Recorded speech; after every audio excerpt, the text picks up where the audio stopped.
YouTube. Live on YouTube. Hello. How strange. Right, that's weird. Welcome, everybody. We've just been struggling to go recording. I was just about to type that we weren't going to be streaming, but apparently we are. I'll check that out a bit later on. Day 2 of COVID-Con, our little mini convention for patrons of the Effect podcast. And this time we are in the capable hands of Phil, Game Master Extraordinaire, who's going to take us through a Symbaroum adventure. So over to you, Phil. Hi, everyone. Before I get started, just a couple of things I'd like to cover off, really. First of all, I think we owe some thanks. So thank you very much to Matthew and David of the Effect podcast, not only for letting me on their stream, but actually also for everything that they've done for Swedish role-playing in the last couple of years, and probably a bit before that as well, but we don't mention that. Also, thanks to Matthias Jonsson-Haka and to Matthias Lilja and Martin Grief and everyone at Jernringen and Free League for everything that they've done for Swedish role-playing, and of course for this wonderful setting we've got here. If you enjoy this game, then please consider investing. If you enjoy the setting but you think the game's crap, please look at the game anyway, because it's probably just all my fault. And finally, a little bit of a warning: we're going to try and have a fun game, but there will be probably some scenes of body horror. We are going to be looking at hunting in the sense of hunting for food, and there may be discussion of death, particularly of potentially children. So please be aware of those sensitive topics. And with that, we shall start the scenario Dread Letter Days. Along the northwestern edge of the mighty forest of Davokar in the Saar-Kahn region lies the palisaded mill town of Kvarad, a relatively small and remote but very much expanding outpost sitting on a lone, unmapped river tributary made by enterprising engineers looking to build industry. It relies upon a dam that must be repaired regularly and at great risk to life and limb.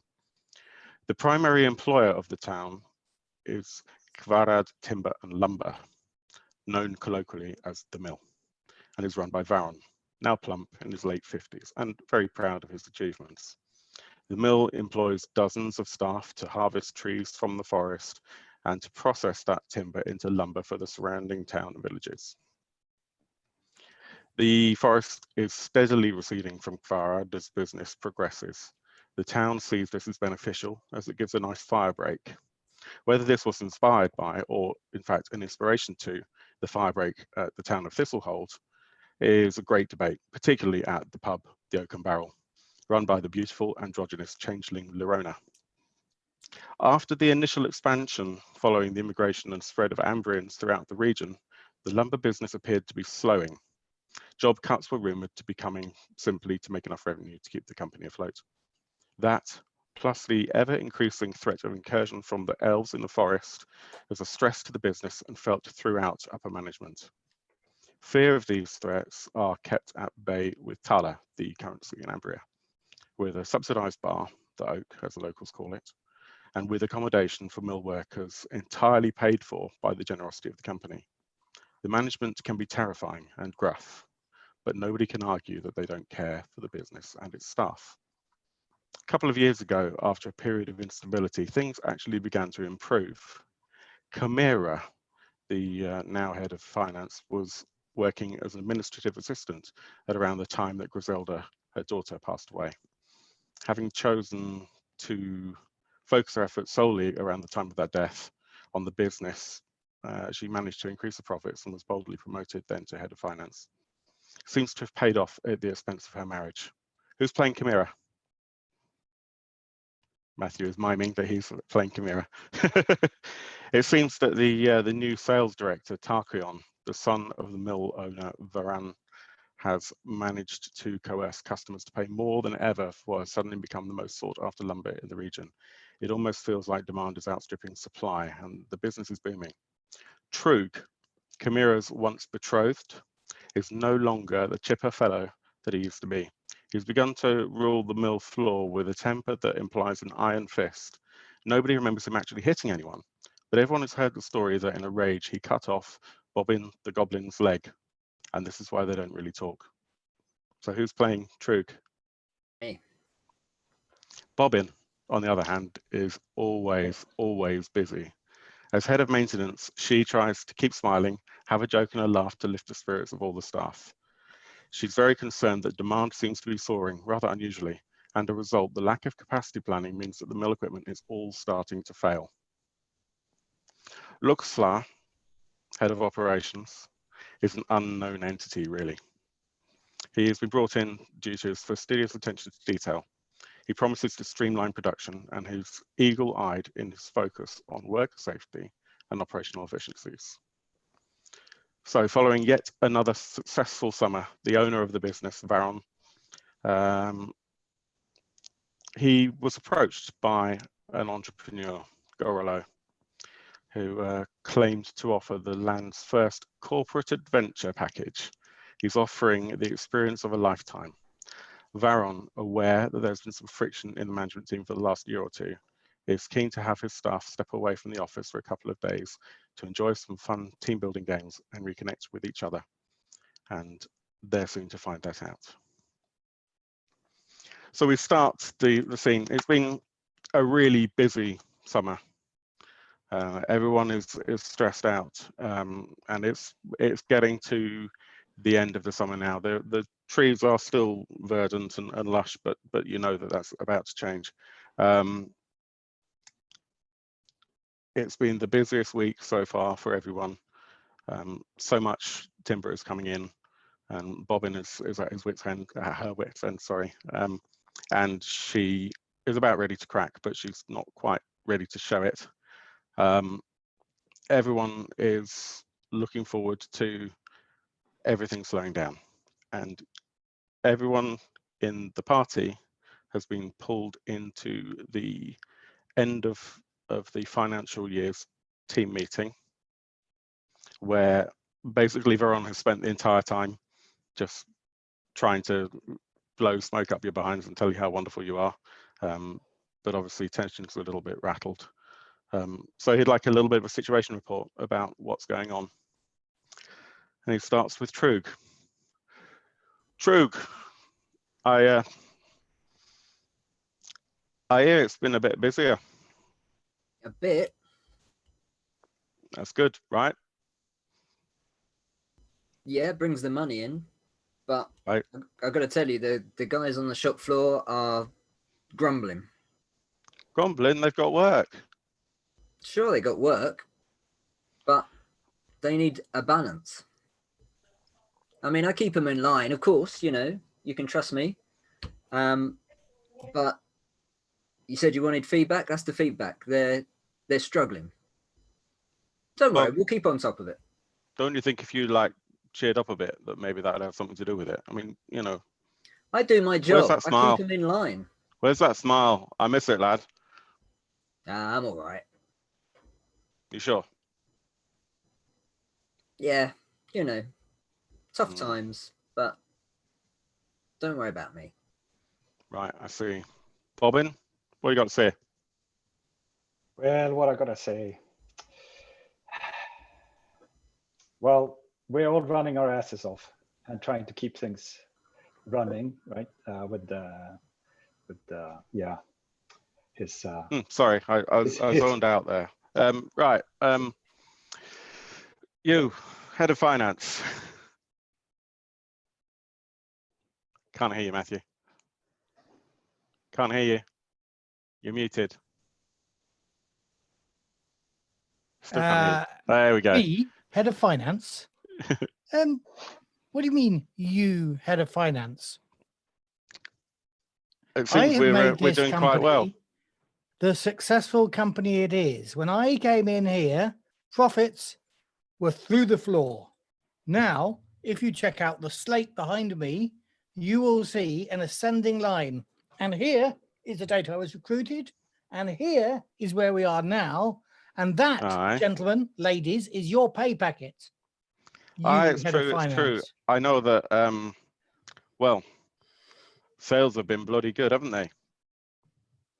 They have, yes. And you'll Yeah. see that we've kept That's costs my down. son Saar-Kahn that's done that. He's a good lad. What do you mean, who's a good lad? He's a good lad. My son Saar-Kahn. He's done all those sales. No, I think you'll find that I've done most of that. Well, I've enabled Okay, most so of those it's a team sales. effort. It's team effort. And Yeah. Bobbin, obviously, at that, you're probably getting a little bit more upset because you've just been completely cut off mid-sentence. Yeah. that was intentional. Yeah. Look, Sla. Obviously, you've not been here long. No. Have you managed to work out anywhere we can improve? I'm a little concerned with the rate of workplace accidents. I understand there's been quite a number of casualties, and I'm concerned about how that will affect operations going forward. We can certainly stand to improve safety while maintaining our current level of operations and profitability. True. What do you reckon? Can you think of any reason why this is happening? I've not been able to figure it out yet. As far as I can tell, there's not really any explanation for it. I can't understand how the two things. So ordinarily, you would expect that with the level of workplace accidents we've seen, and I'm not trying to cast aspersion on you at all, Trug. I don't know what the situation is. I want to make that clear. We should not have the level of efficiency that we do and the level of output we do. So I'm at a loss for explanations. Well, look, the guys are working hard and they do a pretty good Wrecking job. things. I mean, admittedly, Wrecking things. Can I just say that? we just no. Look, admittedly, Lothar turned up pissed the other day and caused a complete scene, but that was a one-off. We're working hard, and the machinery gets, it gets worn. Of course, it's your job to keep it all going. Yeah, but you're working hard. Yeah, you're working hard, but you're not working cleverly. You stupid. That's, to me, sounds like a one-off situation. I can't imagine that all of these accidents are a result of one after another one-off. If it was a result of the employees being overworked and rushing things, you wouldn't see the level of efficiency and output that we've gotten. You would see accidents that would slow the line down. And Bobbin, I'm sure that your skills are amazing, but even still, we would have more damage and more maintenance costs than we currently do. This is a dangerous business. There are saws going on around there. Look,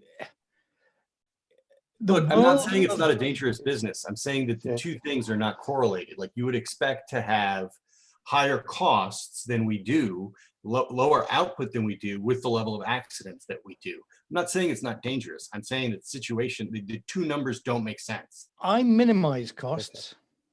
I keep efficiency going. It's all in the numbers. Maximize output. We've got to make sacrifices. And the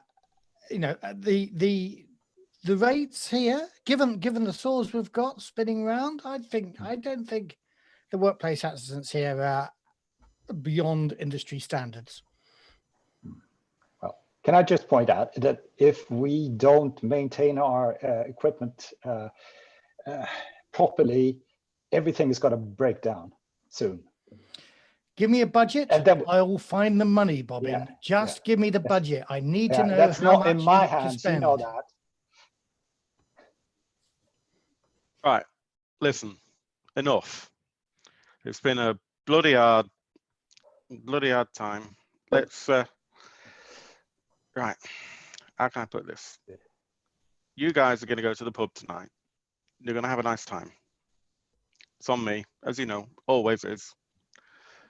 Sounds good. Tomorrow, I've spoken to your families, and you are going away for the weekend. It's all paid for. Well, it's Chimera will sort it out, obviously, but it's all going to be paid for.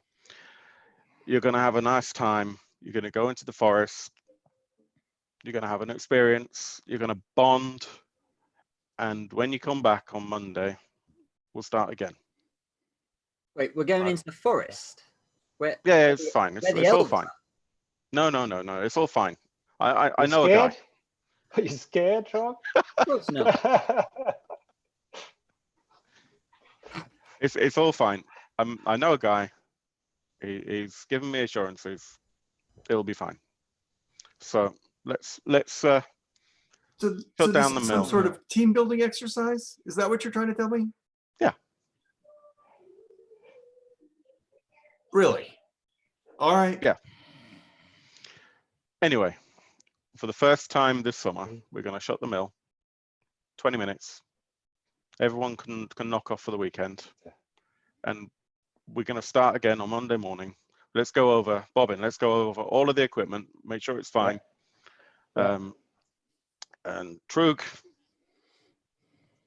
I'll let you have a line on Monday morning. Kamira, well, okay, you do a good job. So I'm going to have the guys make you a new office chair. And well, Loxley, you've not been here very long, but They'll need to you can put have in a some lunch or requisition form for the wood they use. I think that's fine. We can work that out. In fact, you've just completed all those new forms, right? So Yeah. let's if you sit down with the guys, and we'll get one of the artisans in to make it just right for you. And then once we know how much wood it is, then we'll get some of our own, because it's the best. If it wasn't, we wouldn't keep selling stuff, right? Yeah, but we've got to keep the cost accounting absolutely on the level.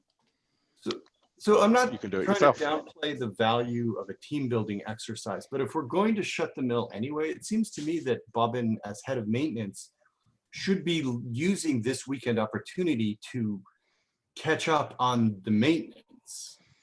Well, my team can do that. They're a competent bunch, unlike some other parts of this operation. So you don't need to be there to oversee them? No, they know what I want them to do. Okay. Don't be a spoil sport. Oh, So I should not just far from it. It's not okay. So I should just point out one of the traits that that Bobbin has as a goblin. For those who don't actually know the game particularly well, Bobbin has something called pariah, which basically says that the character belongs to a race that is ill-reputed among the ruling majority and is more or less openly discriminated against. Lone individuals in society might be less inclined to prejudice, but the character's social interactions are generally hampered. Persecuted groups tend to stand together against the world and provide each other with aid and support. So basically, with things like social challenges against non-goblins, Bobbin really struggles. She's really fought hard to get where she is, and everyone here probably respects her technical prowess, but she's still a goblin, and that explains some of the tension here. And with that, Varon shuts the mill down, and for the first time in quite some while, you all have this persistent ringing in your ears where the sound of the mill should be. And yeah, what do you want to do? Do you want to go for a drink? Do you want to just head to your respective homes? You've been basically instructed to convene outside the pub the following morning, but it's also been recommended that you might want to. The boss has also said he's paying, which is like an instruction. Absolutely. So, you know, my home is cold and empty and not a place I like to spend time in anymore. So, yeah, so I'm heading to the pub. Likewise. Yeah, Bobbin tags along. I narrow my eyes at Trug, following along like a puppy dog. And looks like, what are you doing? I'm far from the first person to say no to fun. We'll go. So you all enter the pub, and it's it's what we would consider to be like a traditional medieval style tavern. It's coming towards early evening by now, I would say, and you know the beams are wonderfully sort of candle lit. There is the smell of some form of casserole. There's ale. There are no spirits as such. There may be some wine from a nearby monastery, but no one tends to drink it, apart from those who may have come from theurgical or prios derived backgrounds, which may well be all of you, apart from Bobbin. It's quite inviting. There's a fire burning. At least one of you can detect exactly which type of wood is in the fire, just from the smell and the sound of the burning. Ash. Fantastic. And as you enter the pub, you see the beautiful Lirona just behind the bar, and she first looks up and sees Logslar, who she still hasn't managed to suss out.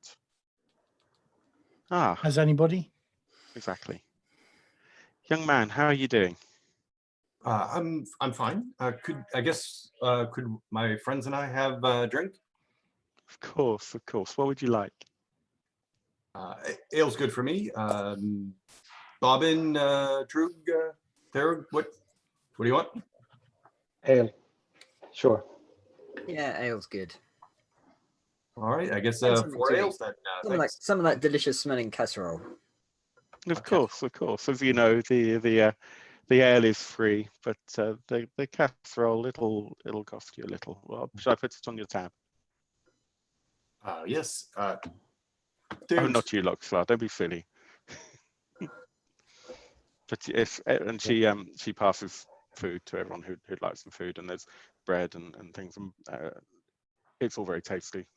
It's pretty much probably a regular eating experience for at least half of you.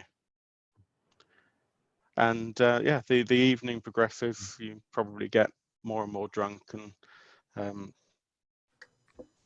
you see the son, the salesman, his name eludes me, Tachyon, walks up to Chimera. Hey, gorgeous. Well done on the sales. It was all me, right? But yeah, cheers, love. Isn't it past your bedtime? You want to come? Let me see. Come on, there's no need for this. Calm down. I know you're having a joke. You but do find You him don't need to incredibly. step in and try and protect me every time, Trug, that some waif comes up to me and tries to chat me up. We're not married anymore. I know. It's over. You're more than capable. Just is trying there to help. something going on here? Should we be aware? Well, irritatingly, Chimera, you are actually, although you're not really tempted as such, you do find him a lot more bewitching than you'd like to admit. The sun. He's in his mid-20s or so, and horribly good looking. You can imagine that well, when he's around his father, his diction completely changes and he becomes a very sort of well-spoken daddy's boy. But the moment daddy's out of earshot, obviously he's like a sailor. But you can well imagine that when he was away at boarding school, he was learning to fence, and he got his way a lot. Yeah. Doesn't work on me. Unless you want me make me a roll, make me make a roll. But No, absolutely not. I can Absolutely see not. through him. I'm all about the numbers now. There is no place for love in business. Perfect. And he, yeah, with that, he tries to offer to buy you a drink, which of course is completely meaningless because it's a free bar. Your father's already bought it. Don't spend his money twice. Yes, Daddy is almost as good as me in that regard. And with that, he picks up his beer and returns to a table where you can see there are probably at least half a dozen people of mixed gender within the sort of that age range, 20 to 25, who are all basically fawning over him, but he keeps looking up at you anyway. Well, I must admit, as he turns his back and walks towards that table, I do check out the way his tight hose wrap around his hips. But just aesthetic appreciation. Yeah, he's got a lot of growing up to do. I'm just scowling. No class, that lad. I narrow my eyes at Trug. Superb. So the evening continues relatively uneventfully, and you'll stay wherever you stay. At least if one of you probably sleeps at a table at the inn, because it's always open. Morning comes around, and at about sort of 7 a.m. you're all fit to move. I don't know whether any of you are hungover, if you're very much used to the alcohol that you consumed. But yes, there's I would say mid to late 50s, short-ish, rotund gentleman with a huge smile and two mules just waiting outside of the inn. Does he have a little goatee beard? He can. Does he look like David Brent out of The Office? He does now. That's who I thought you were describing, but not intentionally, no. But oh, right, okay. But he certainly can. That'll inform as much as I can about remember about that character anyway. So yeah. So what you're doing? Where are you? I'm gonna come down, have some porridge, I guess, in the morning. I am feigning a hangover, and I don't know how well I can do that, but I'm gonna pretend I have a hangover a bit. And after breakfast, go up to meet I guess this is our guide. Sure. Yes. You're meant to be our guide. Hi. Yeah. Hi. Hi. Hi. Yeah. Hi. Hi. Yeah. Hi. Hi. Yes. Yes. That's me. How you doing? Hi. I'm Locuslar. I guess my companions will be down in a minute. I'm Garolo. Nice to meet you. Welcome to my adventure. Oh, I haven't got a name for it yet. Welcome to the group. Thanks. Hi. Thanks for coming. Have you done this before? Yeah. Sure. Yeah. Never had any problems, and yeah.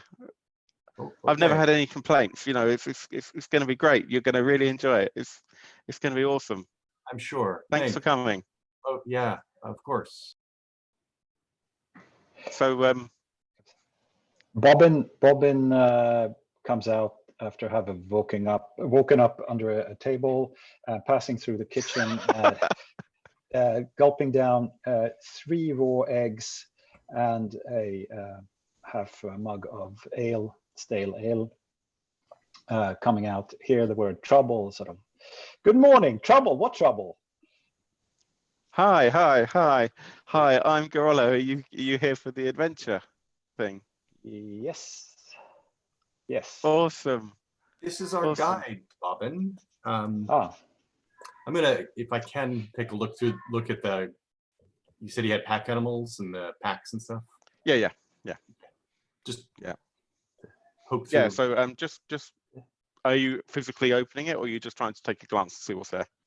I'm not physically opening anything. I don't want to unpack anything, but kind of like, you know, get an idea of what's in there. Oh yeah.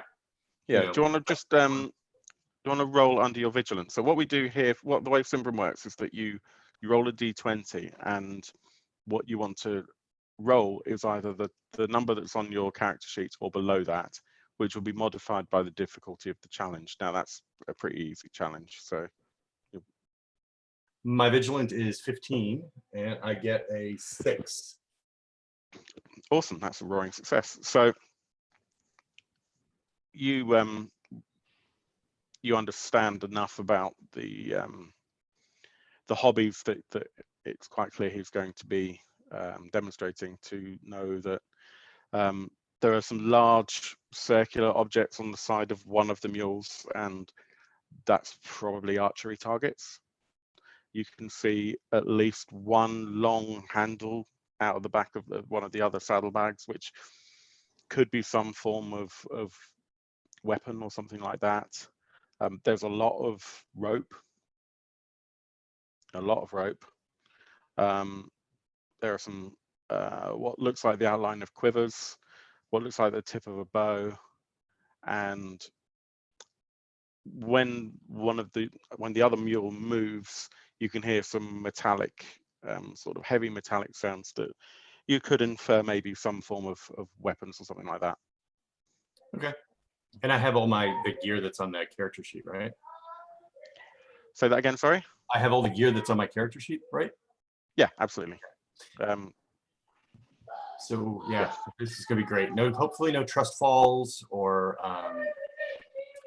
sounds like we may be doing ropes courses though. He says, thinking, I wonder if I remember to remove things off that character sheet. It'll be fun. We'll discuss it as and when. I had to do some hasty rewrites last night. Bear with me 1 second whilst I just look something up, because I haven't done a very good job of writing things down.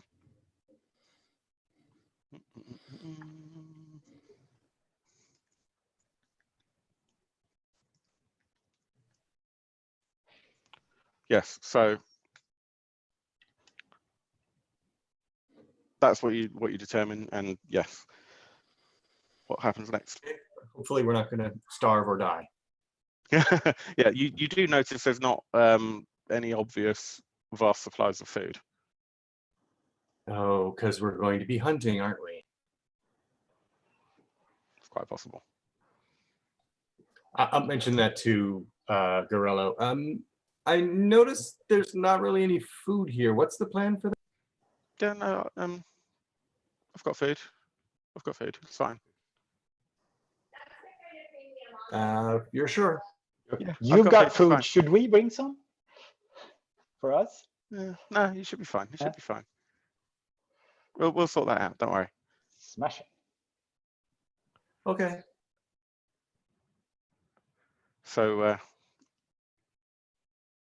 So at this point, Trug, I guess, comes into the area and kind of is looking a little bit worse for wear.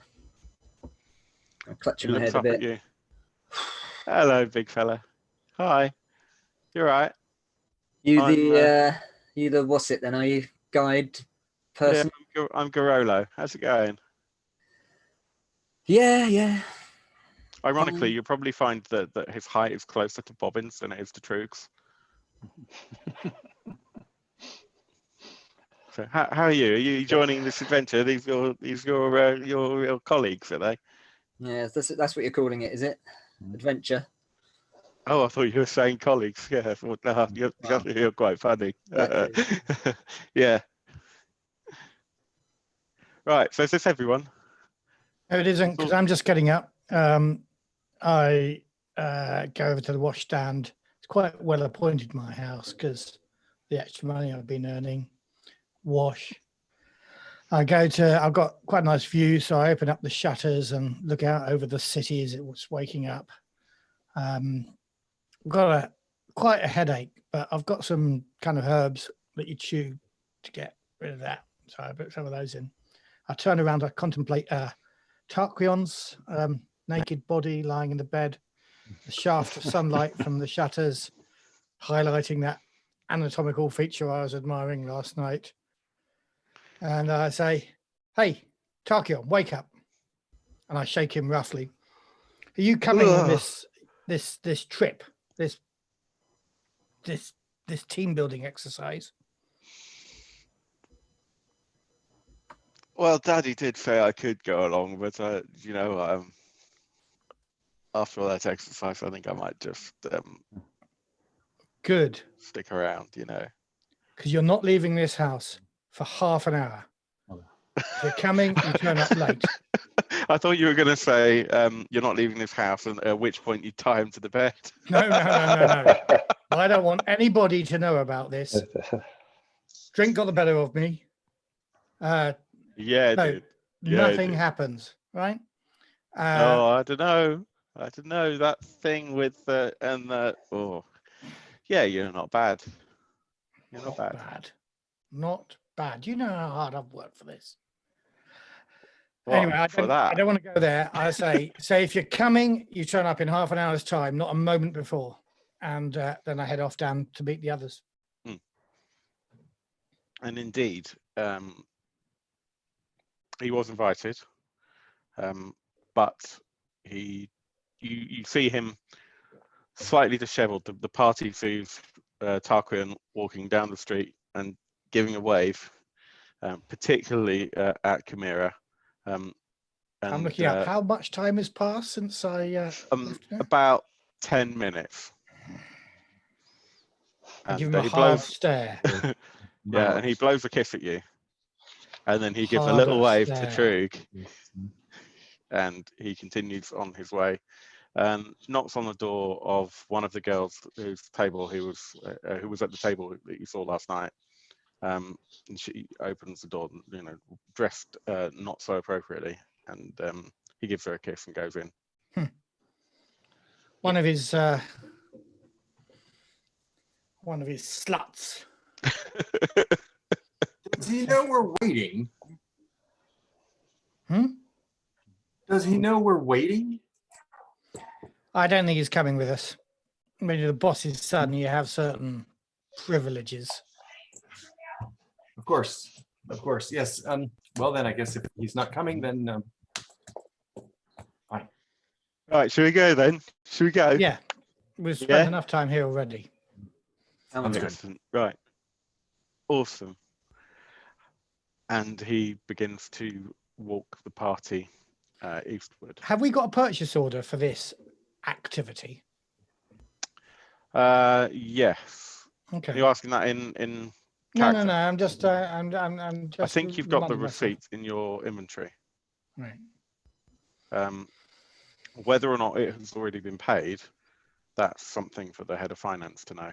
Yeah. No, I knew it hasn't paid 30 days after delivery, not a moment before. So, yeah, you start walking, and I mean the village it's fairly large. There are probably dozens of families here. There's palisade that runs all the way around. It's not really a village; it's a town. A palisade that runs all the way around it, and each one of the logs that makes this palisade has the branding of the company that you work for on it. It was one of the first sort of major constructions that the company contributed to as a way of keeping the wilds of Davokar out of the town. And it's actually remarkably stood the test of time. It's had to be replaced in parts quite a lot over the years, but certainly for the last 2 years, there's been no trouble, no incursion whatsoever. There's been no attempts really to enter the town by elves, even by troublesome wildlife. Nothing that could possibly damage the economy of the company. And so you walk. It takes you probably a half an hour to an hour to actually reach the edge of the bright Davokar forest. So by bright, it's very much like the background behind me, and the trees are there, and as you keep walking, it's densely populated with trees enough that you really know it's not just a wood, it's a forest, but you still have the sunlight, and it's beaming through the trees and gives everything this wonderful verdant glow. It feels lovely to be in this area of the forest, and of course your wonderful guide Garolo has assured you over and over again throughout this time that it's all going to be perfectly fine and safe, and that there's nothing to worry about, and that he knows exactly where you're going, and yeah, there have been no complaints. There's not been anyone complaining about this experience. It's just been so wonderful. 100% satisfaction from everyone. It's been just great. You, Now, what's your name again? Garolo. Garolo. How many times have you run this adventure day? Yeah, it's a lovely time, isn't it, out here? At least 5. Yeah, five. No complaints? No complaints. If you want to try rolling your vigilant with, you'll actually get like a +1. Plus So 1 on vigilance, and it's D20 all the way with Symbaroum, isn't it? I seem It to is, remember. yeah. So +1 means that it's actually a slightly easy challenge for you. Okay, and I just can't find my vigilance. There we go. Oh, well, no, it's not great from. Is it roll over or roll under? It's roll under. Roll under. And when you say +1, So whatever your score under is on your 6. character sheet. Well, what's your score on vigilance now? What's 5. your number? 5. So you'd have to roll 6 or lower. Yeah. 19. You completely believe him. As far as you're concerned, you weren't really sure about his trustworthiness, but you have every confidence that what he's telling you is I'm completely not entirely sure how truth. one can rise to head of finance with a vigilance of 5. Yeah. Yes, don't come back. Don't. Well, file I complaints. am entirely sure exactly how I rose to head of finance, but Yes. that's by the way. Yes. Yes, Okay. exactly. You know exactly how. Yeah, I figured it out. But if anyone else was listening to that conversation in character, or was it just Chimera and Garolo? Bobbin was just going to ask the same question at the same time. Okay, so do you want to, if you were going to do that anyway, then do you want to just roll under your vigilance as well and see if you Yeah, get I can try that. So I have a 7 + 1, and it's a 19. Right. Okay, so yeah, you're both convinced that Yeah. actually he's a bit of a funny character, but he really knows his stuff. I feel like I'm in the back of the line, making sure that we don't lose anyone or anything. Yeah, absolutely, cool. Yeah, you've probably been walking for. I turn to Bobbin and I say, the man's so simple. He must be. He hasn't got the brain cells to be cunning. He wouldn't lie to us, obviously. No, it never happened. And you walk for another couple of hours, and it's now mid-morning. And There's nothing unusual about the trail we were leaving behind, is there? In what sense? It's still there. Yes, yeah. You look at, you don't need to sort of look at it with any sort of skill check to see it's still there. Everything seems just like you've gone for a walk in the forest, basically. Yeah, I was just concerned that there's some sort of we're headed off into the woods, and though everything looks lovely, there's no way out. That's what I'm worried about. Oh, I see. Like, Hansel and Gretel trail behind us that vanishes as we walk away from it. Yeah, I mean, you probably would have more of an idea than anyone of this area, of the forest generally, I guess. That said, it's not an area that you've explored yet. You haven't followed a completely straight path, but you all pretty much know that Davokar is east of the village of the town. So theoretically, as long as you travel west, you'll get out of it eventually. And you've only been traveling for 2 or 3 hours, I guess. Yeah. Okay. A question: Would it take too much time for Bobbin to do her alchemy skill to whip up a herbal cure doing this, finding the herbs and whatnot? Would that sort of? I would say probably right now it wouldn't be appropriate, but you may already have an appropriate one in your inventory. Yeah. You will get an opportunity, but right now, or actually, what happens is that the group stops in a clearing, and Garolo just sort of smiles and says, "Right, you guys, you do whatever you want for 20 minutes or so. All right, I'm just going to set this all up. All right." Okay. whatever we want. Do you want that? Do you want to hand? Oh, don't go far. Don't go. Yeah, that would be great. That would be great. So, yeah, I'll help. on that mule over there, we're going to just there's some targets in there. Yeah. Okay. So we're going to just open the targets, put them up on the ground, and then we're going to have a go at archery. Oh, that'll be fun. Okay. How? Okay. These targets here. All right. I can set those Yeah, up. those ones there. Yeah. We're Sounds good. paying Move for over this here. 20 minutes, are we? It's an experience. Hmm?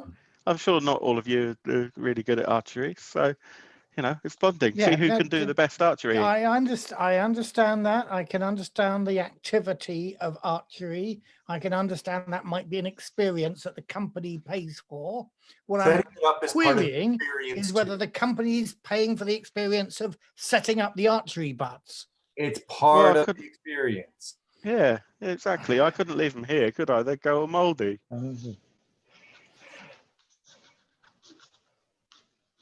You said I got the paperwork for this, haven't I? My rucksack. Yeah, absolutely. I'm just going to inspect that for 20 minutes. Right, go through the fine print. Yeah, so basically we set up just as a couple of targets, and there are a couple of bows. There's a long bow and a short bow, and so put some markings down on the floor, and he comes back and says, "Gather around, everyone, gather around." All right, so what we're going to do is yeah, we're going to do some archery, like I said, and sorry, what was your name, lady? I look at the goblin. No, not that. You. My name Yeah, is Chimera. Chimera. Oh, that's quite a nice name. That. It's Thank you. Yes. Now, Old Ambrian, isn't it? yes, it is. Oh, cool. And yeah, you little one. Bobbin. Oh, like a needle and thread. Oh, Yeah. that's quite nice. Hmm. Yeah. Did you ever do any sewing? No. And I don't think I got your name either. Yeah, Mr. Tall Person. Trug. Come on, Trug, let's get on with this. Trug. And what was your name? Locust Lar. Oh, that's a great name. That's a good name. I like that. Anyway, right. Okay. So gather around. What we're going to do is we're going to do some archery. All we need to do is it's the first two players who can succeed in hitting the target. Yeah. So it's nice and easy, and the winner gets a prize. Hmm. Okay. Right. And we've got he's arranged bows for us, has he? Yep. There's a short bow and a long bow. And they're strung. They are strung, and there are 2 quivers of arrows. So very simply, what we're going to do is this is basically a combat round, but without any defense from the other side, or any retaliation, to be more accurate. And what we'll do is we are going to be firing our arrows using shooting our arrows using our ranged attack skill, which is normally actually the same as melee, which is accurate. Mm-hmm. I think Locust Lar may have an alternative ability that enables him to use vigilant. Yep. Cool. The way we do initiative, he says, with his initiative tracker in his hands, is basically it's primarily done based on your quick. Okay, so my quick is 11. Your quick is 11. I'm just writing these down because I like to Could I make it obvious. Yes. could I use my tactician? Yes, I think so. Yeah. Do you want to just read out what that says? May choose to use cunning instead of quick when calculating initiative. Yes, absolutely. So what that's is your 15. 15. 11. I think when your quick is the same as someone else, then you get to use vigilant instead. Or you then compare vigilance scores afterwards. 15. 15 vigilant. Okay, so that means that Locust Lar is 11, 15. Chimera, what was your vigilant? It was Yeah, 5. quite low, wasn't it? Yeah. And Trug, what's your 10. 10? Okay, so you're at the bottom.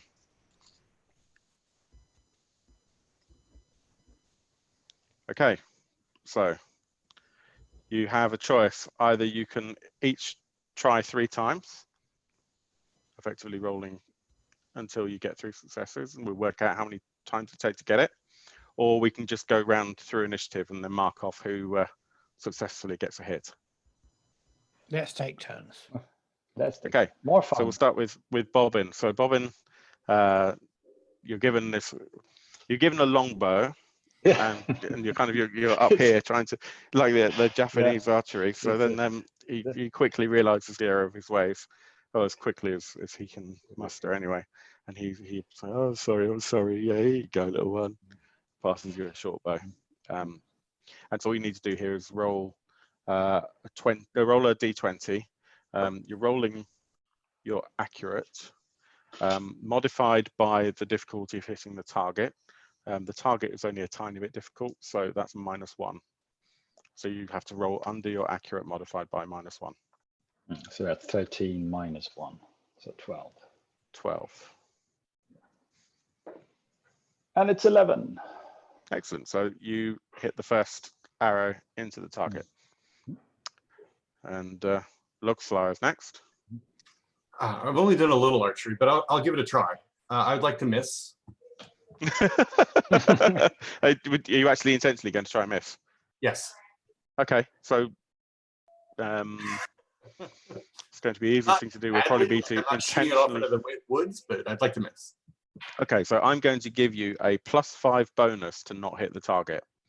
Okay, so I have to roll or I have to roll over a 10. You're using Vigilant. with your attack, it's vigilant. So what's your vigilant at the moment? 15. No, that's a natural 20. So you would just automatically, I think, Okay. get that. Your I'll difficulty is roll it. 20 or under. I got a 13. Yeah, so you successfully failed to hit the target. Perfect. Every time you will successfully fail to hit the target because I've modified it in such a way for you. Okay. Yeah. Chimera. Bad luck. Okay, You know, I'll get it next time. I don't trust Locustlar. I haven't trusted him since he started in this company. Can I just test my vigilance to see that he's proving it? I mean, that looked like quite a narrow miss, but yeah, my lack of trust is his whole attitude around it. That's you next time. He looks like a poker player to me. A bad cheat at poker. Yeah. But no, I don't spot anything. 7 this time. Yeah, you think that it was a close call. He's what just was that? Yeah, what skill did he roll? Or attribute? Vigilance. Vigilance, okay. Okay. But an unmodified vigilance. So I'm not, he's just got a terrible personality, obviously. So this time I pick up the bow and I am rolling against accurate -1, which is 9. So 10 minus 1 is 9 or less. Oh, I strike a target. 5. 5, perfect. So yeah, your arrow, not only does that go into the target, but it actually goes slightly closer to the bullseye than Bobbins does. So first 2 people to hit, didn't you say? Yeah. Let me remind myself exactly what I said. First 2 people to get 3 arrows. First we get 3. Oh. 3, Okay, I hand the bow over to my husband, ex-husband. I'm more comfortable with my poleaxe, really, but I'll give it a go. So I'm looking for a 6 or less. 17. Wild shot. In fact, there are 2 targets set up. You're all using the same one, which makes Chimera really irritated because he took all that extra time to set 2 up. But it practically goes to the other target. Good shot, Mr. Floor Manager. I just getting warmed up. Bobbin, you're up. Right, here goes. 18. No, I miss. And Luxla, you're going to just intentionally miss again. You don't need to roll for that if that's what you're doing. Yeah, I'm going to intentionally miss again. Okay, so Luxla pulls the bowstring tight and takes careful aim and just manages to scrape the edge of the target. On the other side of the target from last Yeah. time. Chimera. Awesome. But I pick up the bow, aim 9 again. Do I get? I'm not getting my eye in. It's still -1. Yeah. 3. Excellent. Chimera is in Well fact in the done. lead now. Mm. And Trigger's up. 7. That's just a miss. What do you have My to hit? accurate 7, so I was needing a 6. Ah, yes. Yeah. So that is a miss. And back around to Bobbin. Oh, here goes. 11. Yes, that's a hit. Excellent. Luxla. I'll shoot normally this time. And I fail normally this time. So this time you're so distracted by the fact that you'd intentionally failed last time, Yeah, last 2 I get my times, head back in the that game. actually, yeah, your head's really not there, and you let go with the wrong hand. Oh no. Which anyone who's ever done archery knows is a real threat. Yeah. And yeah, I mean, it doesn't cause you any damage, but it makes you feel a little silly, and Chimera is probably overjoyed Quite a to bit. see such stupidity. Chimera, do you want to have a go? Yeah. Again, visible reluctance at doing this, but I Yeah. go through the motions. 8. 3rd time. Oh, I'm you young out. I lady. don't have to oh, do it that's anymore. great. That's great. And I tell you what, I mean, Very well you know, done. that One. true, by all means, have a go. But you know what? It's quite clear who the winners here are, don't you think? Yeah. So the young goblin and the young lady. Absolutely. So I just, The women I just showing. give Chimera a pat on the back. Well done. and Yes. Well done. he says, so yeah, take your pick. Which one would you like? And he holds up the short bow and the long bow. Well, you don't want the longbow, do you, Bobbin? Not today. Not today. Okay. I pick up a longbow. Okay. Totally depends on how much spite Bobbin has. Yeah. Yeah, Bobbin now has to take a footstool around so that he can use his bow. So you can add that to your weaponry. I'm just trying to double check. So both short bows and long bows are down as 1d8 in terms of 1d8 damage. damage. The long bow though gets the precise quality, which I'm just forgotten what that means. So let me just find +1 to hit, the- Bill, I think. I think so as well. I just there we'll take that +1 to hit. So we probably should have put that on the. That's okay. I think you guys are only passing the short bow around anyway.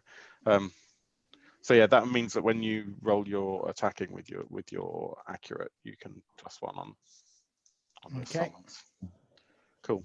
Oh, well done, everyone. Right. Okay. Let's pack up, and we'll move on a bit, and with presumably the help from Locuslar, I'll help pack everything up. and just pack stuff up. Starts going a little further into the forest. I don't know about you, Trug, but I kind of feel if we just did all the activities in the one clearing. I mean, if we were walking to clearing with a different activity set up, then there'd be a degree of efficiency there, a point to all this. But going there, setting up, we could be just setting up each activity in the same clearing, don't you think? It doesn't seem like the brightest spark, does he? Oh no. And you get towards the bank of a river, and actually next to the river there are some large logs, some timber, and as you look closer, you can see they're all branded with the corporate logo. So they've clearly been left there intentionally by some of the loggers, lumberjacks from the company. Right, so we've got a couple of challenges here. Yeah, it's going to be fun. First one we're going to do is we're going to do a log chop. A So log chop. a log chop. Going to chop some logs up. It's going to be really fun.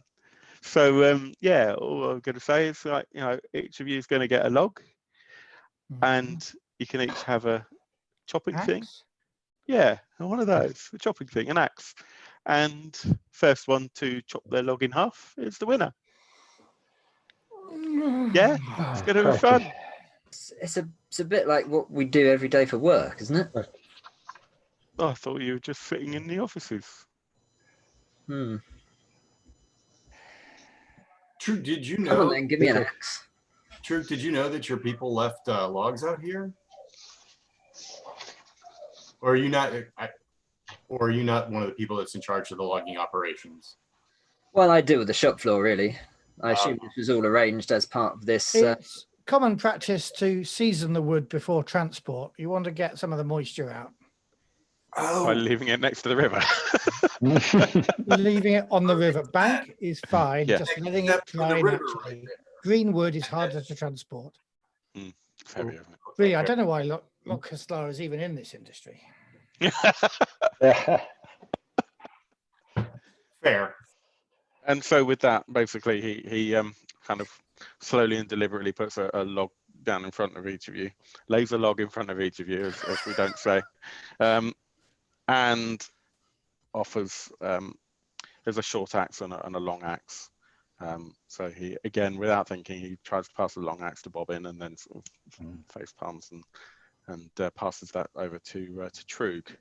He says, well, it's only fair, being as obviously, you know, ladies first last time, that we'll go in reverse order this time, just to give people a chance. And so he offers Trug the opportunity to start with that first of all. And obviously, if you've got your own weapon that you want to use instead, then that's fine. I do have my own, but I'm not going to blunt it on this chopping a bit of wood. Your axe will do fine. Okay. And it's going. You've got a long axe, haven't you? Yeah, pole axe. Yeah. Yeah. So it's probably not quite the same as that. Sorry, bear with me.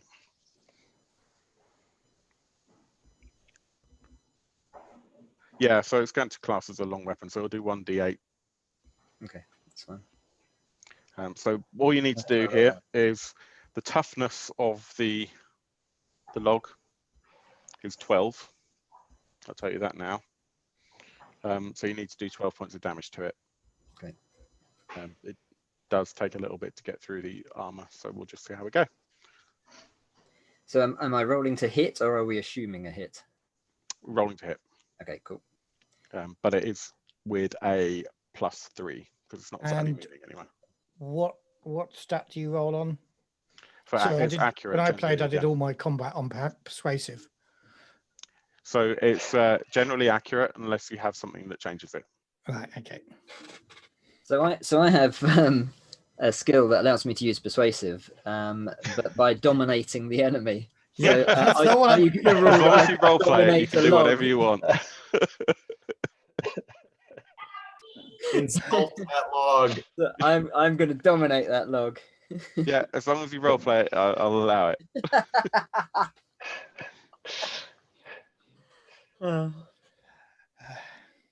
Actually, this is at this point I'm kind of getting a bit hacked off, no pun intended, with this whole thing. So I'm just going to pick up the axe, take the axe off of him, and just give it a kind of a half-assed chop. So I'm going to roll on accurate. +3, did you say? Yeah, it's not moving anywhere. So I'm not sure how I miss, but I do miss. So you're probably either underextending or overextending. Probably overextending, and the head of the axe just misses, just goes over the tip of the log, and you might just sort of carve a line just at the back of it as the axe goes down. And Chimera's probably just looking at you like, this Yeah, is I can tell you exactly how I looked at it. There was a moment there as he approached that log where he manned up, and I could see some shadow of the man he was as he was going to persuade that log to split itself. And then he just did a half-ass thing. And that, frankly, is our marriage all the way. Chimera, I really do understand what you... The old joy in my eyes when he manned up, and then he just went for it. I really do understand why you're not married any longer, Chimera. And Bobbin, you're probably seeing this this axe coming down, and you're also looking at the wood and thinking about your leg, and it's probably making you feel a little bit remorseful.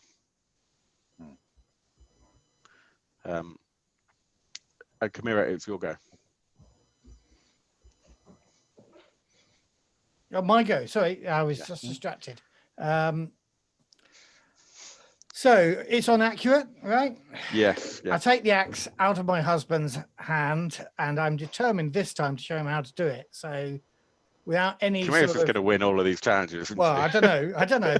This is not. I am not naturally a woodswoman, but I'm going to try my hardest, and it's +3, so I've got to get less. Accuracy is 10. I've got to get 13 or less. Yeah. 8. 8. Cool. And then you get to roll damage, which is 1d8. And then 1d8 for damage. 3. Okay, so actually, unfortunately, because of the thick bark of that, you do chip in, you do a little bit of damage, but it's only a little. But you hit the damn thing. It's just you probably didn't quite have the power. You don't really have the experience with the axe, and it only just sort of digs in a little bit. I mean, this is my skill is with the double entry book shooting. Exactly. Not Locus with next. axe. Yes. All right. I take the long axe, limber up, and give it my all. It's not really my thing, but we'll see. Oh yeah, no, that's a fail. That's a 20. Oh wow. Okay. So if this was a standard combat, then the log would get a chance to retaliate with a free attack against you. So glad Yeah, log unable to something splinters up and hits him. Well, that's what I'm thinking. That's what I'm thinking. Dodging Widowmakers right now, but it's yeah. Or is it going to be a whole other Bobbin incident all over again? Yeah, take off your own foot. Health and safety. I think in terms of just not damaging you guys right away, you bring the axe down, it goes straight into the soil, and some soil sprays up into your face. You're going to take a -2 penalty on accurate for the rest of this scene. okay. And you're coughing and spluttering, and you've got some crap in your eye. Come on, Bobbin, show him how it's done. Well, I try to. So I'm considering if I would use my large hunting knife, is there any risk of damaging that in this? Possibly. It's not really designed with the kind of steel that you would really want to. I mean, there's a better way to put it. You will certainly risk rolling the edge of the blade. And how about the metal fastening pin as a dagger? Again, I mean, that would be quite good for putting holes in it, but you're not really going to get through it with that. But you could have a shorter axe if you wanted. He's got a hand axe that you could have. I was thinking of using my twin attack ability, so I use the axe and something else. Well, he's got a couple of axes. That's fine. All right. Take a couple of hand axes. So then I do that. Okay. Okay. So yeah, roll your attacks. So that's 13 plus 3 under 16. So that's a 5. and a 3. So I guess 2 Okay, hits. perfect. So then that's 2d8 for damage. Yeah. The first is 3. Okay, and the second? 8. Okay, so the first one basically just this lines the. display of lumbering. Yeah. Yeah, he goes like that, and the first one kind of graces it. For some reason, he started with his weaker hand, maybe just to kind of get the rhythm and then bring it in for a strong attack. And with the first one, he almost just sort of puts a line on the wood where exactly where he knows that the second blade is going to come down. So the second blade comes down, goes straight into the wood, gets halfway through the wood. When he pulls it back out, that's the only line that you can see on the wood. The precision is astounding. And yeah, it gives a little bit of sap just sort of bleeds down the edge of the log. Note to self: do not piss off Bobbin. And with that, Trug is up. Having seen the disparaging look from Chimera, Trug reaches for his big poleaxe, I'm going to dominate that log. strides up to the log,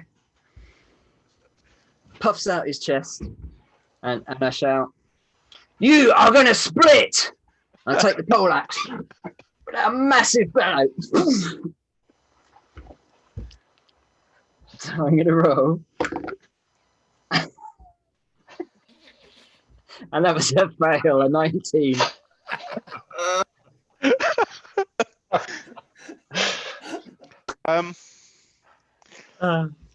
If that had been a 20, there's something I would definitely have done there. With 19, yeah,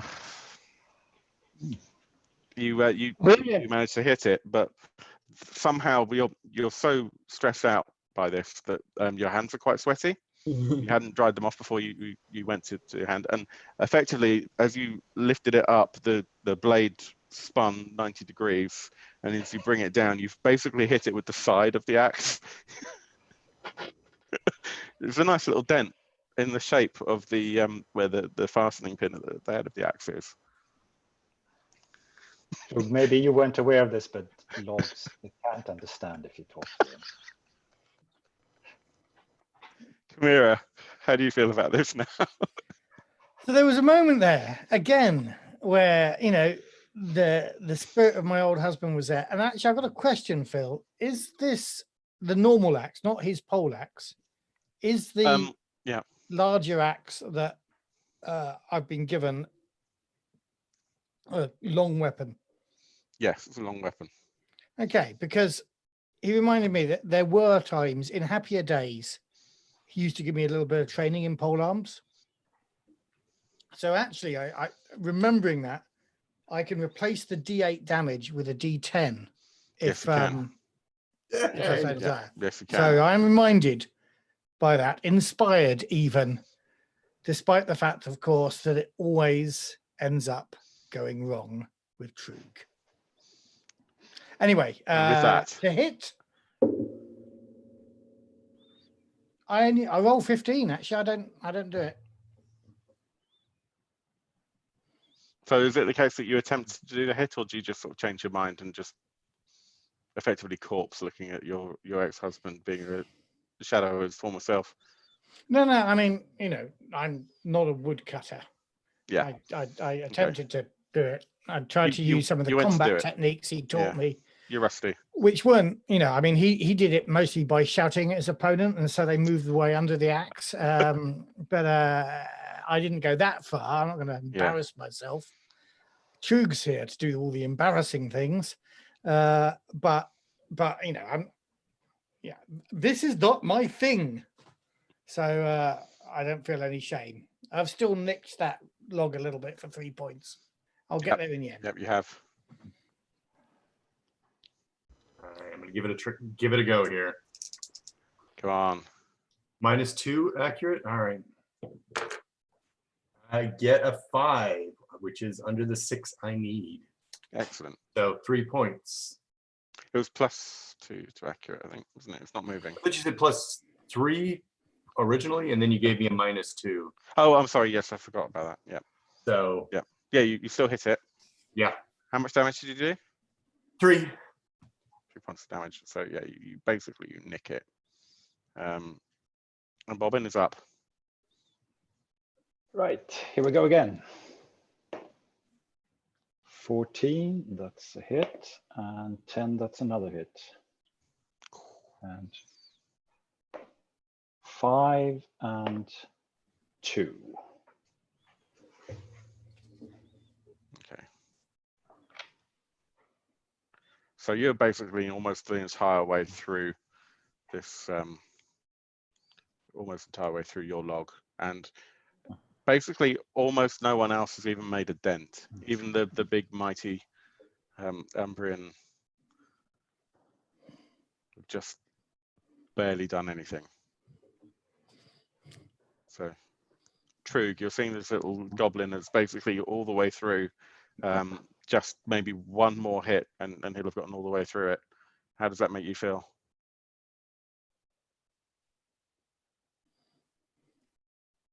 Credit where credit's due. The little guy's, he's all right. Cool, you're up. Okay. I'm not looking this time.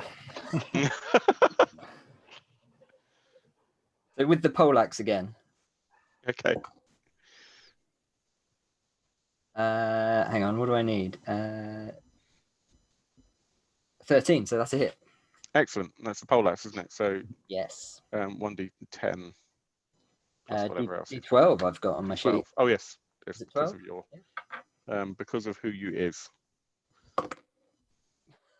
2.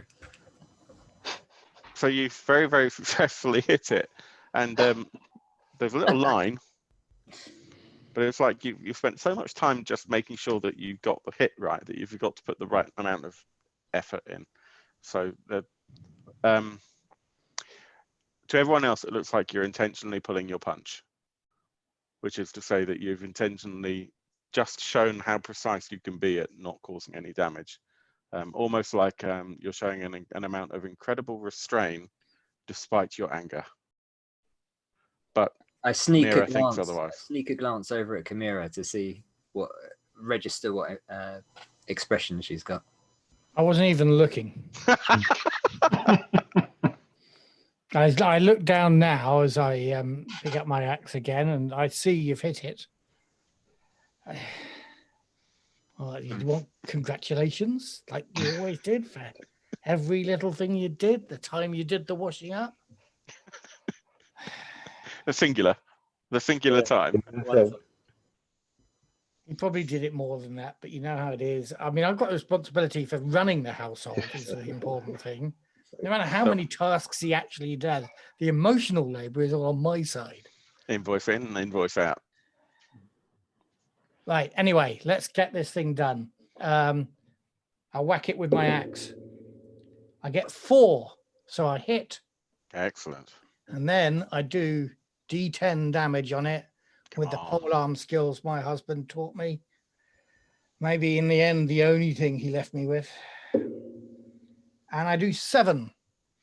Glorious.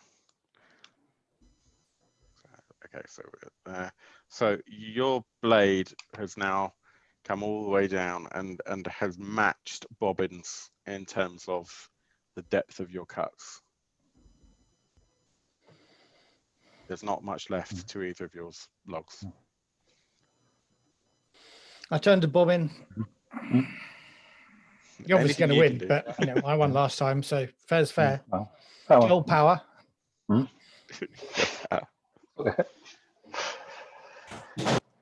My turn? Yeah. All right. I'm gonna give it a go. I miss. You miss. I'm not really, I don't really do Fun. competitive lumberjacking. Yeah. Not, you know. Yeah, I guess competitive chopping is really a thing over in the States, isn't it? So, oh yeah. Yeah, forget about that. It's not here, but it's on the TV occasionally. Bobbin, you're up. Right. Chop chop. 16. Yes, that's just a hit. And 7. Yeah, 2 hits. 2 hits. 5 and 7. Beautiful. So that first hit gets it all the way down to just basically like a tiny bit left of the wood between the 2 halves of the log. And with your second hit, you manage to strike down, and we do it with such force that both of these bits of log just fly up in the air. And with your grace and confidence with your blades, you actually just tilt the blades like that, and the logs just land perfectly on them. Basically. Aye. That's how a girl does it. Yeah. I'm gonna wipe wood chips off of my face. That's And my hair. And Trug is now feeling ever so manly. Question, Phil. I can't remember. How much damage has Locuslar done to his log at this point? None? A whopping, Very little. yeah, a whopping none. Okay. There's a nice line where the damage was supposed to be. So I just sigh, put the axe down, and I sit on my log, and I say, "This is ridiculous." I'm going to leave it to the ladies. And I look over at Locust. Yeah. Want to join me? I'm gonna have a seat, pull out a water flask, and have some water. That's fine. Chimera, you gonna try one more time?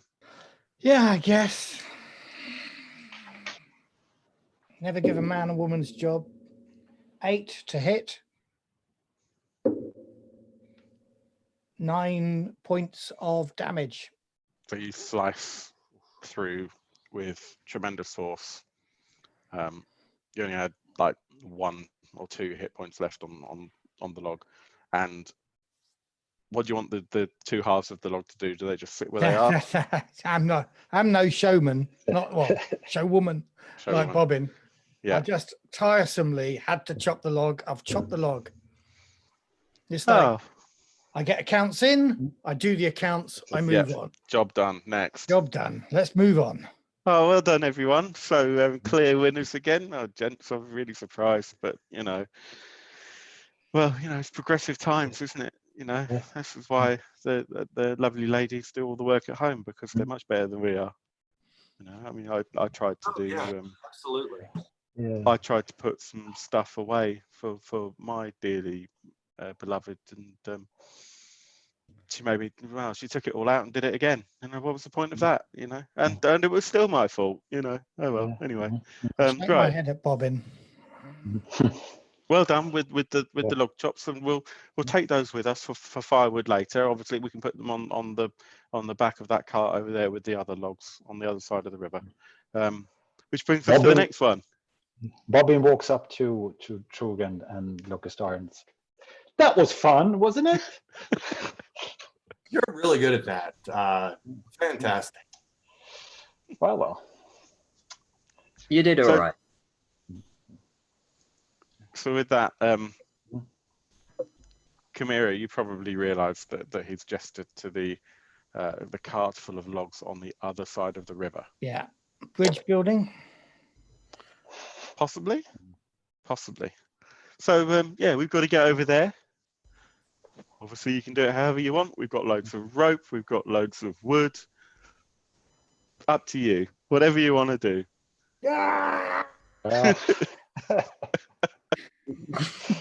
Are you serious? Well, Thistlehold wasn't built in a week. And with that, he pulls out a whole load of rope, and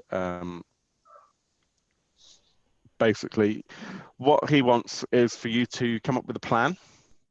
2 of you to come up with a plan, and then 3 of you to build it correctly. And what does the 4th person do? I'm sorry, this was written for 5 players. 2 for a plan, 2 for the execution. Right. How wide is the river? It's about 20 feet. It's not huge. How long are the logs? Looks They are sort of 3-4 foot kind of thing. You could build a bridge with it, but it's going to be a challenge. You could probably build a raft. They're all seasoned enough that they will float. Or you could use any other mechanism.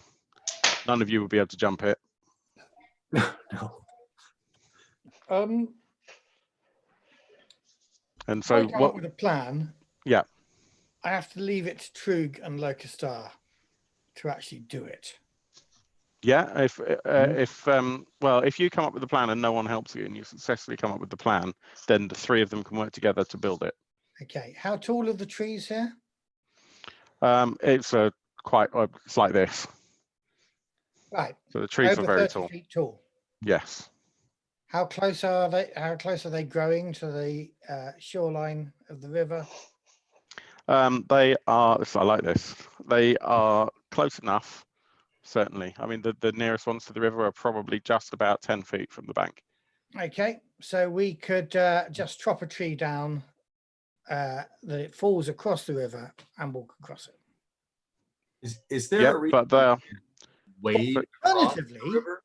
we could chop a tree down so it falls on the bloody Cart? organizer. What's his Yeah. name? Garolo. we could do that. What I would point out though is, and I've just lost a piece of paper. That's right in front of me. They're not particularly wide, those trees. Only one person needs to walk along at a time. No, Yeah, at a time.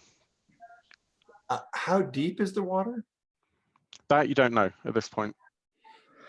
You could probably hazard a guess that the goblin would probably drown if they tried to walk across the bottom. Let's put it that way. it's not running water. But if we walked, if It is the running goblin walked across with us on her shoulders, we would be able to breathe entirely. Yeah. Maybe, but you also don't know if there's any wildlife in the water.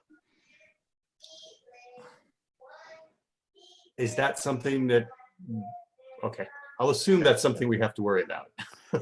In Davokar, yes. If it was in Ambria, not so much. All right. But at Davokar there is risk of, horrible leeches or bitey fish.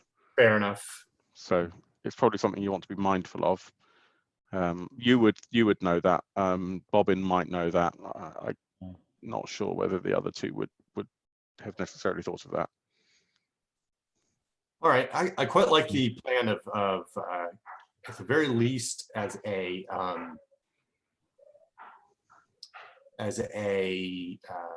base, knocking the tree over across the river. That's quite a good plan there, Kara.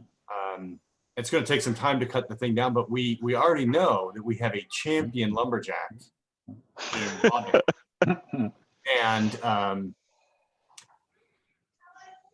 I'm sure that if we can get the other end of the tree on the other side and not hit the cart, maybe we could use, although we're not going to be able to get the pack animals across the water that way. This is true. And making a raft large enough to carry the pack animals is also going to be time consuming. You can hear Bobbin's stomach is beginning to rumble at this point as well. No kidding. It's a little stomach, but loud. Yeah. Yeah. Well, He's used a lot of energy. So yeah, whichever On the method other you want to hand, use. What if Bobbin and I chop the tree down and we just say that the men had the idea? Yeah. That's also possible. And then they can just sit to one side and not get in the way. Yeah. That is certainly possible. I think in order to do that, you would probably need to roll under your persuasive. Okay. So, And he's not particularly vigilant, this chap. so while they're cutting down the tree, I'm going to try and find a long branch or small tree that I can use to carve down to for a balancing pole. So you could put it in the water and use it to make your way across without like as a rail that you carry. Yeah. You know. Yep, absolutely. I won't make you roll for that. It takes you a little while, no longer than it takes for the ladies to chop down the tree. Do you want to just roll under your vigilance to see whether or not you convinced sorry, Matthew, see whether you convinced Garolo that they came up with the idea? Okay. 1. Not only does he think that they came up with the idea, but they think he thinks it's the most ingenious idea that he's ever heard in the history of ideas. In fact, it's such an idea-worthy idea that he's thinking of patenting it. Obviously, it's not going to work because you can't patent chopping a tree down. But he's trying to think out, what if there's a way you could put something on the bottom of the tree as a mechanism so that when the tree falls, it falls exactly over a river, like some sort of hinge. And he's thinking maybe this is his new entrepreneurial enterprise. And yes, it takes you not too long because of Bobbin's amazing skills. And obviously, Kamira's been helping quite a lot as well. And you get the tree. Can one of the two of you roll? Let me think. I want to say not vigilant, but maybe actually a cunning roll, just to see whether you get the cuts right and it actually goes over the river. So cunning's your ability to recall facts and things like that. Right, so Bobbin's got 15, so maybe Go for it. And it's going to be an unmodified roll. 12. Excellent. So you get it just right. So as the tree falls down, the tip of the tree at the point where it begins to just start to lose its density, just crosses over the far side of the river, and it lands with a huge thump. The cart on the other side is an arm's reach from the tree. It's almost like you've basically given yourself a path directly to that cart. And yeah, it's there. Well done. Beautiful. Good idea. That's a good idea. Krug. Yeah. Oh, gentlemen, that was a great idea. Oh, do you mind if I borrow it? And you look a slar. Yeah. Well done, gentlemen. Well done, gentlemen. Right. So, have we all crossed, by the way? Sorry? Are we all going to cross the log? Excellent. We have to. Are we taking the food?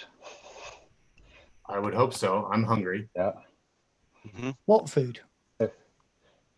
So as you say that, Garolo goes, yeah, I've got my food. Come on, let's go. Where's our food? Oh, that's what you were talking about. Yeah. I did say I'm sure that invoice said refreshments. Refreshments will be. Are you not refreshed? Yeah.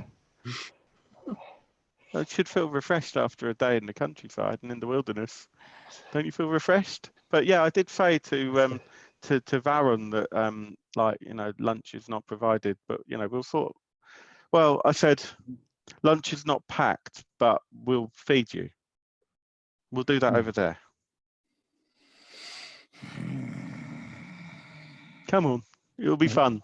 Yeah. And he, obviously knowing that how long that you're going to be, he ties the mule to the nearest tree, takes his lunch, grabs a couple of things like hand axes and stuff just in case it's needed, and begins to cross quite nimbly across the tree and puts them on the cart.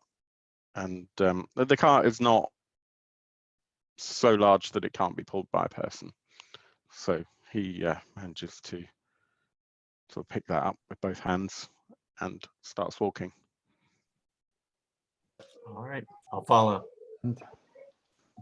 Bobbin tries to Bobbin tries to steal, well, pick his lunch packet and see if he can Yeah, Fully grab a bite of. yeah. Grab a bite Go of for a something. cunning roll. That would Is that be cunning a. or discreet? Oh, sorry, discreet. Yeah, discreet. You're right. And how? Any penalty?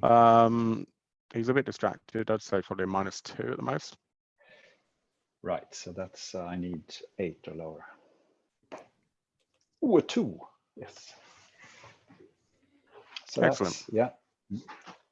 Excellent. So yeah, you managed to steal it. There's basically some bread. There's a little bit of grains and some dried fish in there. And are you going to just eat it, or? Yeah, I'll stash the fish and put the things back and take some quick bites and try Okay. to Yeah, eat he doesn't it up really without notice him that. notice. Yeah. Cool. And yeah, he stops at a clearing and says, right, I suppose we should all stop for some food now then. Mm. And with that, he Sounds good. Excellent. Right. So with that, he basically takes all the stuff out from his pockets and stuff and lays them around, puts the stuff on a he finds a large rock and just puts some things on this rock and says, right, hunting. Who's done some hunting before? Not really. I stare wide-eyed. Ah, young Locuslar. Yeah, a little bit. A little bit. Cool. Shall we see what we can find? You did a little bit of archery. Right. And you saw how well that went. I'm sure this won't go any worse. It couldn't possibly go worse. Yes. Right. Yeah. And so with that, he suggests that you'll go out, leave the stuff in this clearing, and you go and see if you can find some food to hunt. And it doesn't take very long before he gestures you to stop and look over there. Hold on a second. Before we left Yes. the clearing, what did he put out on the rock? Just anything that was in his pockets. He's just basically emptied his pockets out. So the thing of food, a couple of knives. He's just basically trying to unburden himself so that he's able to move as a hunter. That's kind of the general gist that you've got. Really? All of us. Sorry. Okay. I don't buy that at all.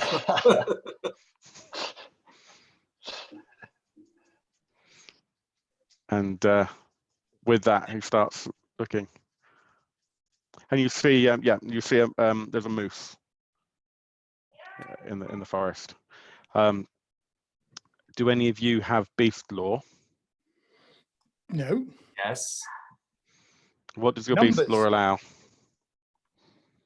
With a successful cunning test, can recognize or recollect a monster's weakness. GM describes the monster and its stats to the player.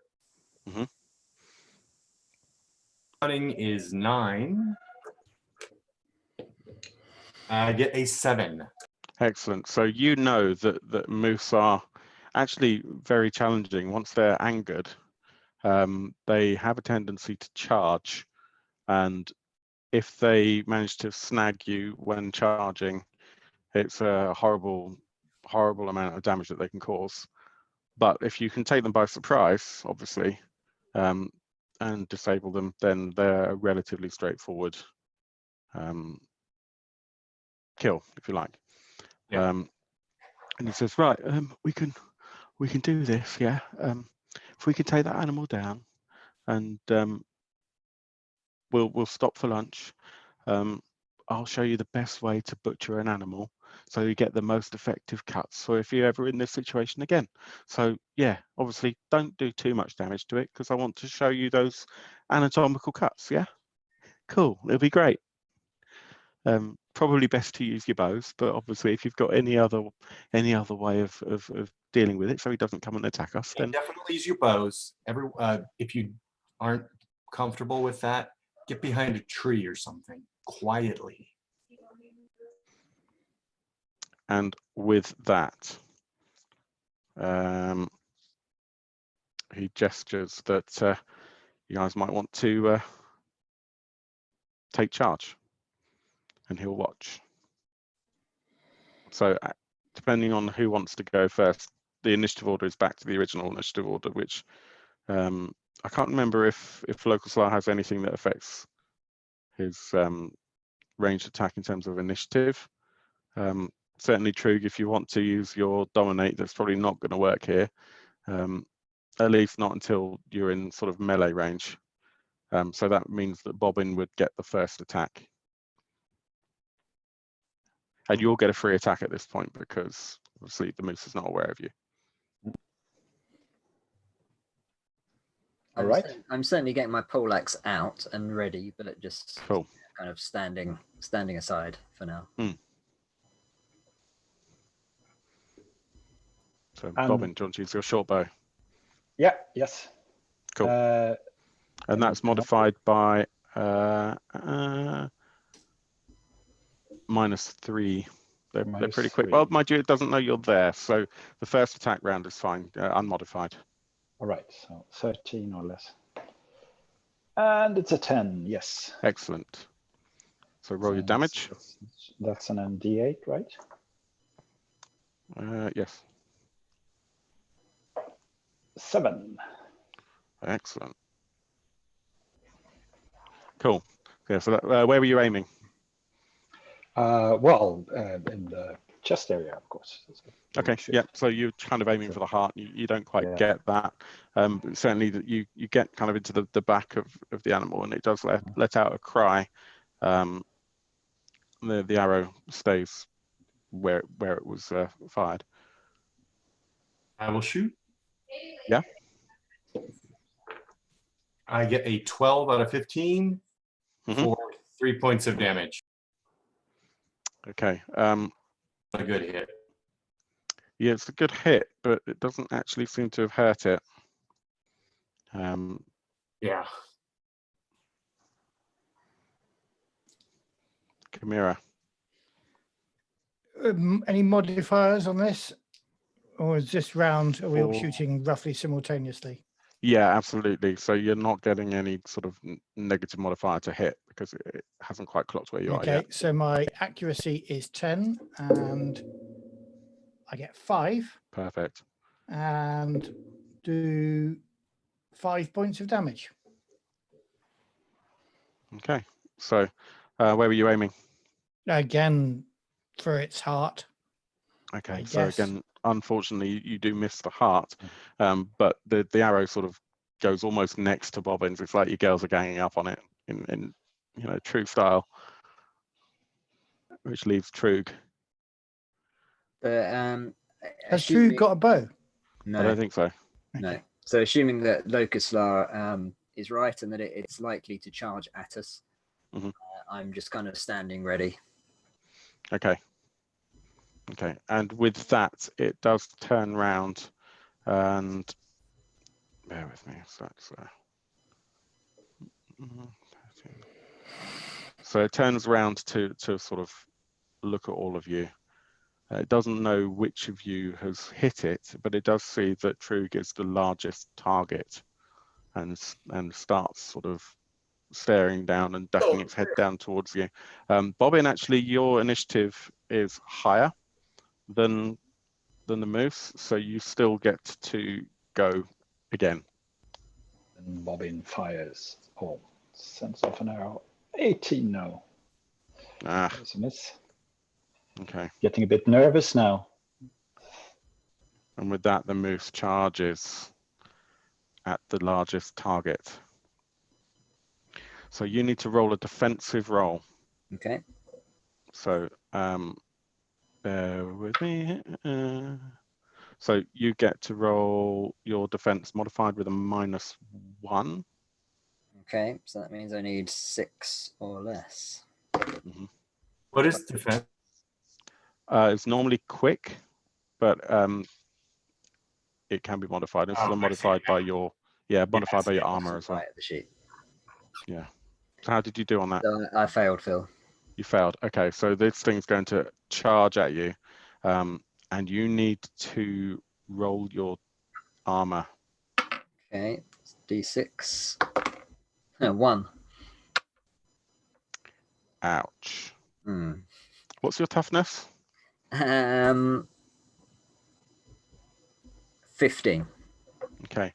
You actually took 12 points of damage. Ouch. Okay. It has gone straight into your side as it charges at you. And it goes straight through, tears a small chunk out, and you are beginning to bleed. And with that, you obviously fall to the floor. Locust Fly, you're up. All right, I'm going to shoot it with shoot an arrow into it again. Mhm. The exact same roll as last time. I get a 12 under 15 and 3 damage. 3 damage. Now, what I will do at this point, because actually it makes the game a little easier. Normally, what you do in Symbaroum is you get XP based on the number of scenes that you do that cause you to have some form of event like a combat or anything like that. So I will give everyone 1 XP for the group session.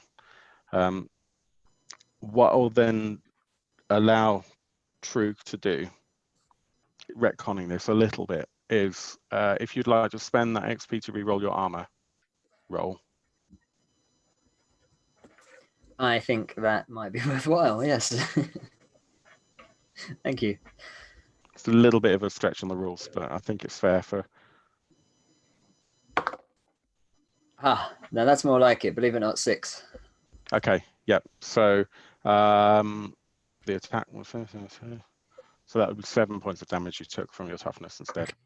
Still not great. No, absolutely. So yeah, Okay. normally you can use that to re-roll certain things. The cost of 1 XP is about the only way that you can actually do re-rolls. And Toby, Locust Fly actually, although you hit, it didn't really do any damage. You managed to catch it just on a bone, so it just falls to the floor. The arrow falls to the floor, and it cries out as it feels the impact, but no damage. Chimera. I scream with this. I mean, actually, I noticed just in a split second, it doesn't look as bad as it did when it first happened. Yeah. But Yeah, there's a lot of blood. Still, you know, I might not have much respect for Trug anymore. I have no love for him, but why a beast? Why he should be put in such a position? I mean, he's only a man, for God's sake. What's the incompetence that's running this? My anger comes out in my natural defensive protective reaction as Prios's burning hands. And my inner light shoots a beam out of the amulet, the Prios amulet that I wear all the time, at the deer. So this time I'm attacking with resolute. Yeah. And modifier? It's -3. -3. So I need to get 12 or more. I get 4. Yeah. I roll a d6 for damage, which isn't quite such good damage, but I want to take this guy down. And I get 6. Wow, okay. So let me see here. Yeah, so with that, the flame sort of fires out from your amulet. Do you want to describe how you managed to completely incinerate your lunch and take it to the point of being completely useless? I don't completely incinerate it. Yeah, you do. Obviously, it's just well done. Perfectly cooked. I'm not a theurg in any other campaigns. I'm not quite sure how Prios's burning flame works, but just think of it as a holy arc of. It's a holy arc of fire that streams from my chest. It's my love, well, not my love, my care for Trug, directed as light and fire, and across the body of the. I mean, is this enough damage to do him down? Yeah, I'll allow it. Yeah. The go on. smell of roast venison. Yeah, which unfortunately it's blackened and charcoaled to the point where you can't actually butcher it, and you've got Damn. nothing to eat. Can If you please roll again, I'll spend my inspiration. Not even a Oh no, 6 again. Can you please roll a 1d4 for your corruption? 1d4 for my corruption. 2. Okay, so that goes on as temporary corruption. Does that take you over your threshold? It doesn't, does it? No. Cool. So, guys, I mean, obviously I know you're hurt, and we can help with that. I've got bandages and stuff in one of my pockets, and yeah. I'm sorry, obviously. You left over there. First time. You haven't got anything in your pockets. Yeah. You emptied your pockets. That's true. You're true. not getting paid for this. This invoice. Oh, come on. Look, I can make it up to you. I can make it up to you. This invoice is null and void. I can make it up to you. And anyway, that's only a copy. And yeah, anyway, look, we've still got to eat. Yeah. Maybe the moose was a bit hard. There's an elk over there. Okay, look, moose, elk, they're both extremely dangerous ungulates, deer. And Chimera, I really appreciate you avoiding a worse hunting accident than we dealt with, but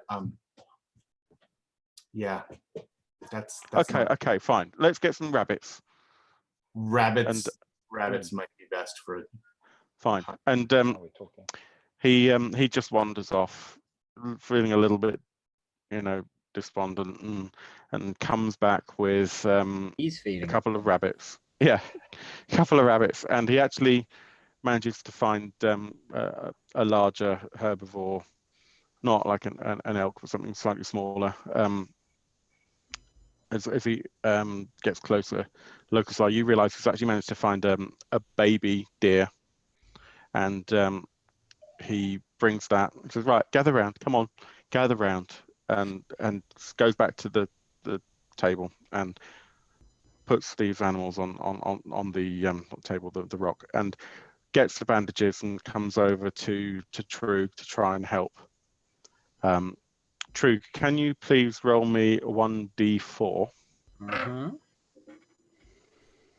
I'm kind of putting a brave face on it, It's not as bad as it seems. That's either great or terrible. It's a 1.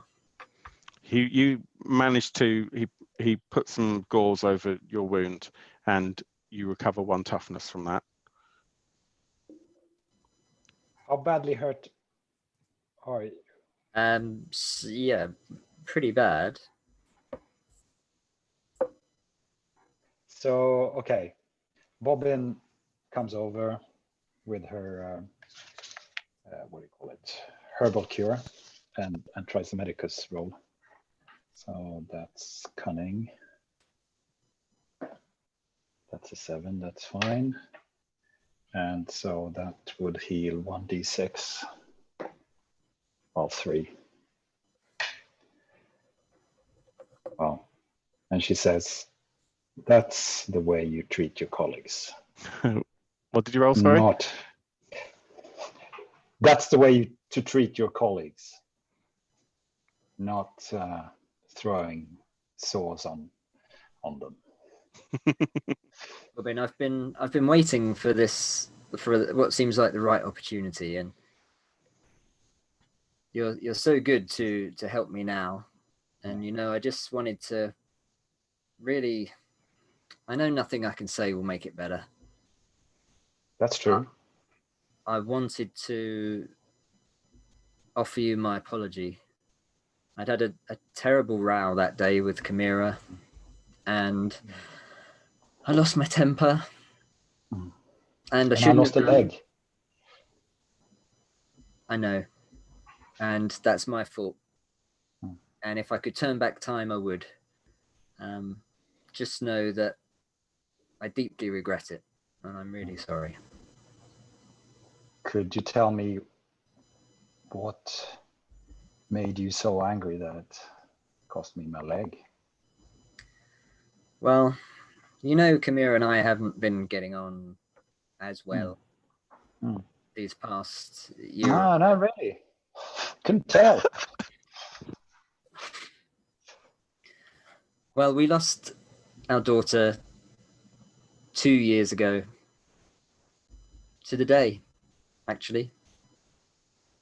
And things were never the same between us. And of course, we split up. I've never stopped loving her, of course.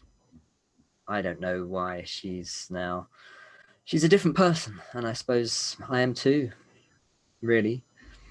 And anyway, that day we'd been talking and I had a couple of drinks as well. And we had a terrible, terrible fight. I was trying to get her to tell me about Giselda, our daughter. I never did find out how she died, you see. And she wouldn't tell me. I don't know why. And we had a big fight, a really big fight. And I just lost my temper. And you know, I have this this ability from times long gone to use the power of my mind to control objects, to throw objects around. And in my rage, that's what happened. I lost control, and well, you know what happened next.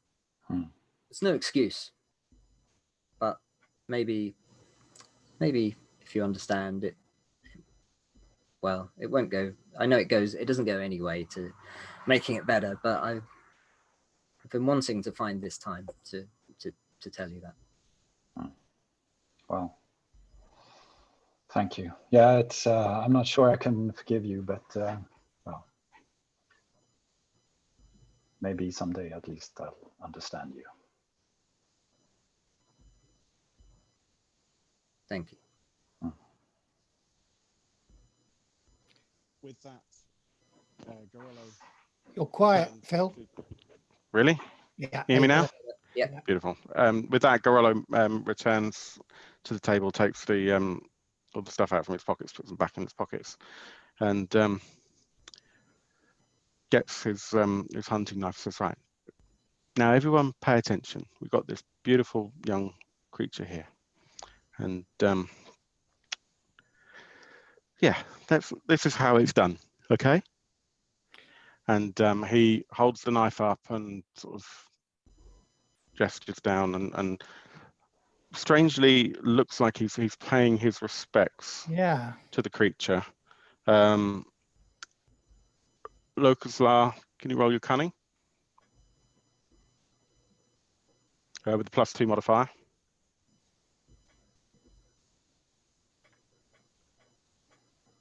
One second. Fail. Did a 19, so I failed. Okay. You're in your 19s. Kamira, you've got Lawmaster, so try just a straight cunning roll. I would like to possibly do something else. You can. Let me just discuss this with you slightly out of character. Well, slightly in character. Mm-hmm. No, how much of that conversation did I hear Trug and Bobbin have? That's up to them.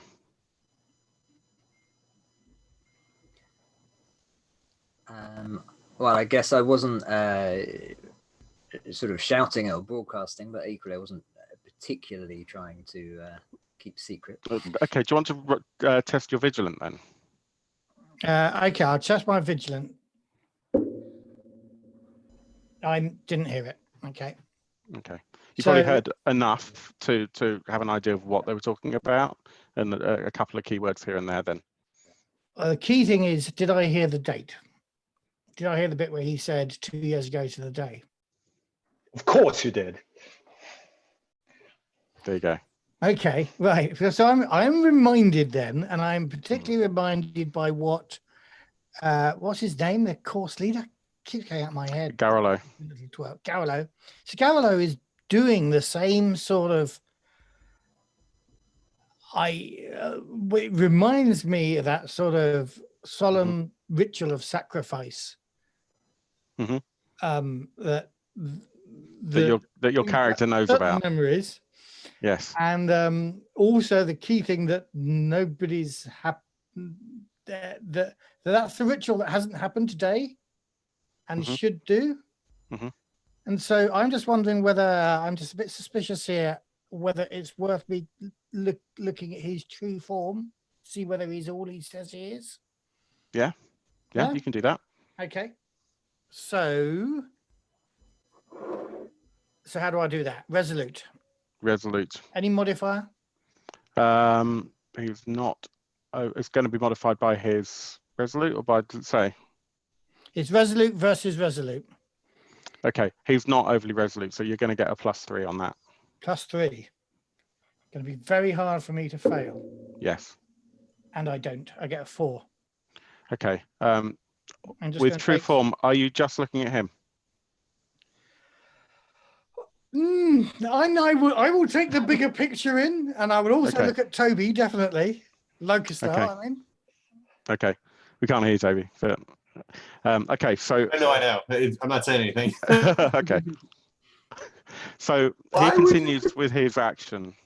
Sorry? He continues with his gestures and his action. Okay. And as he brings the knife to the throat of the creature, I also have to warn see... you that I just took 4 points of corruption for that, which takes me Wow. out of my... Okay. So what happens to you as... we can resolve this all together, actually. So if you think about what your temporary blight is, we'll come back to that in a second. Okay. So as he takes the knife to the throat of the creature and brings it across the throat, and blood begins to trickle down onto the stone, Matthew, your character Chimera, sees that he is indeed an Ambrian. There's no illusion over him whatsoever, but that the boulder in the center of this circle with these markings on the floor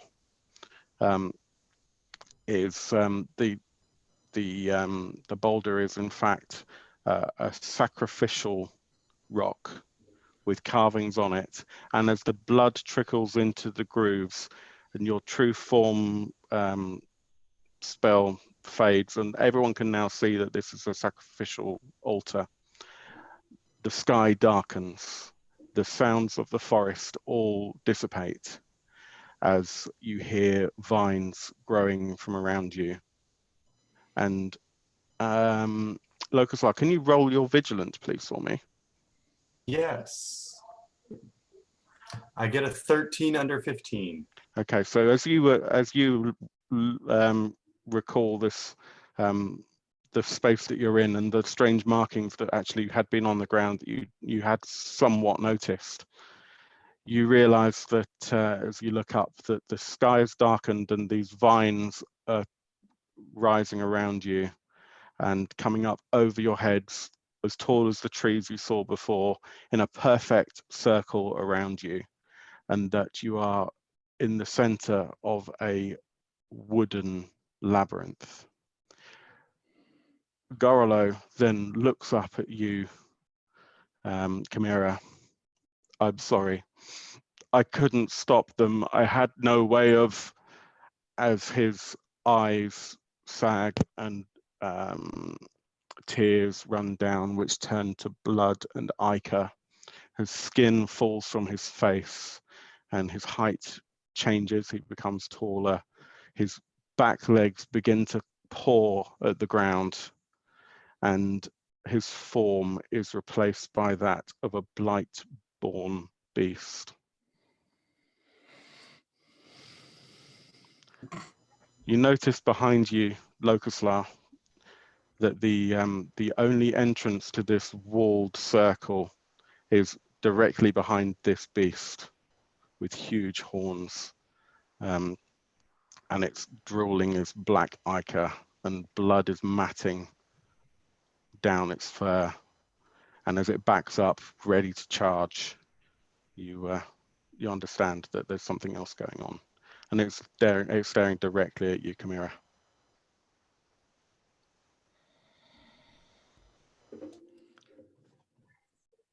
Okay, let's talk about corruption. Yeah. I honestly have never played a Theurg in Symbaroum before. What does permanent corruption entail? Permanent corruption. What does going over my corruption threshold? Oh, okay. So going over your corruption, you will, first of all, you have to roll 1d4 to see how much permanent corruption you gain. Great. 1, thank God. Okay, so that affects your permanent corruption. What will also happen is that you get a stigma. So a stigma is some way of identifying that you are corrupted. It could be something as simple as your eyes are twinkling, or your skin takes a different shimmer, or it could be something much darker. That's up to you as the player to decide. It will, presuming you don't go over your permanent corruption, presuming you don't go over your corruption threshold with permanent corruption, then the stigma that you have will remain temporary. Okay. So now my permanent corruption is 5. Mm-hmm. If over the course of this scene, I do stuff that gets my permanent corruption up to 8, then I'm left with that. You're left with that unless you encounter a way to reduce it, which is Would uncommon. it be appropriate for my face to change to that of my daughter's? That's up to you. You could do that if you wanted. Okay, I think would it look like the be... childlike daughter, or like it's taken on the appearance of if she was older? Yeah, I think the appearance of her, if she was older, she's only 2 years older. How old was she when she died? You tell me. Tragic accident. I would say she was probably not a baby, but probably maybe only just talking, that sort of age. I don't know. Okay, so let us imagine that my face changes to that of a 4-year-old her, then, as she would be now. Yes, yeah. Okay, so here's a question for you. Think about your character's eye color, Trug's eye color. Trug, what color are your eyes? Brown. Okay. Okay, I'll go with blue, just so that we're a bit different. So my eyes turn brown as well. Yeah, why not? And you do see... You probably don't even know this at this point. So Chimera doesn't know I'm this has guessing happened. Trug can see me suddenly looking like Griselda.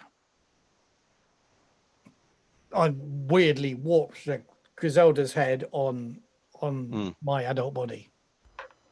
And my long silver hair, I guess. Graying hair, I mean. Weird and freaked out, I'm guessing. I'm just checking how we're doing here for that. We are 30 minutes to go. That's fine. We are doing very well. So bear with me whilst I just sort out my initiative here. Just not something I get to do in real life very often. 13. Okay. I'm muttering rather panicked, but loud enough for everybody to hear. What's the date? Somebody tell me the date. What day of the year is it? I tell you the date. And it is the anniversary of our child's death. Yeah. Okay. And with that, actually, if you want to go into initiative, then we are looking at the traditional initiative order, and that animal is not moving yet. So Bobbin and Trug, what was your initiative if you modify it? I don't get a modifier to initiative, I don't think. I've got quick 10. Oh, is it Luxor that gets that? Sorry. Yeah, I've got no skills for initiative. Can't hear you. Quick 11. Yeah. 15 vigilant. Is that vigilant you can use as your initiative? I don't think so. I use it as my accurate Is it accurate? Sorry. ranged weapons. Okay, so that in that case, that means that Bobbin is up first. Yeah. So what's the range of where are we located? So is it You've probably got, I would say, about 4 meters, maybe at most. So 10 to 15 feet.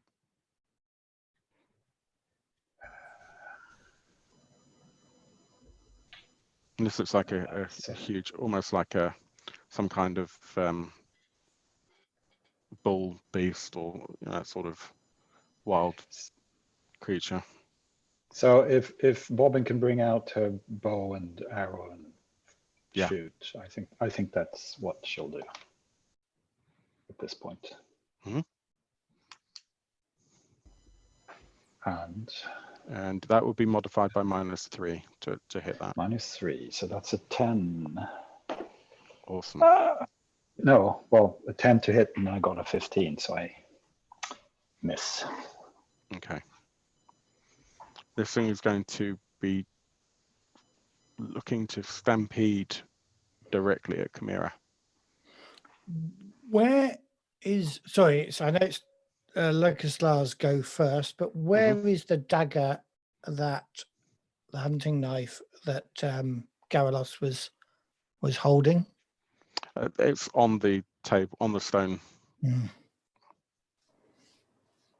Yeah, he has no way of he hasn't got gripping hands anymore. Okay. So he drops to the floor and starts readying to charge, and surprisingly doesn't actually move, but just lets out a huge bellow. And I want everyone to roll under your resolute, please. Easy peasy, lemon squeezy. I'm resolute.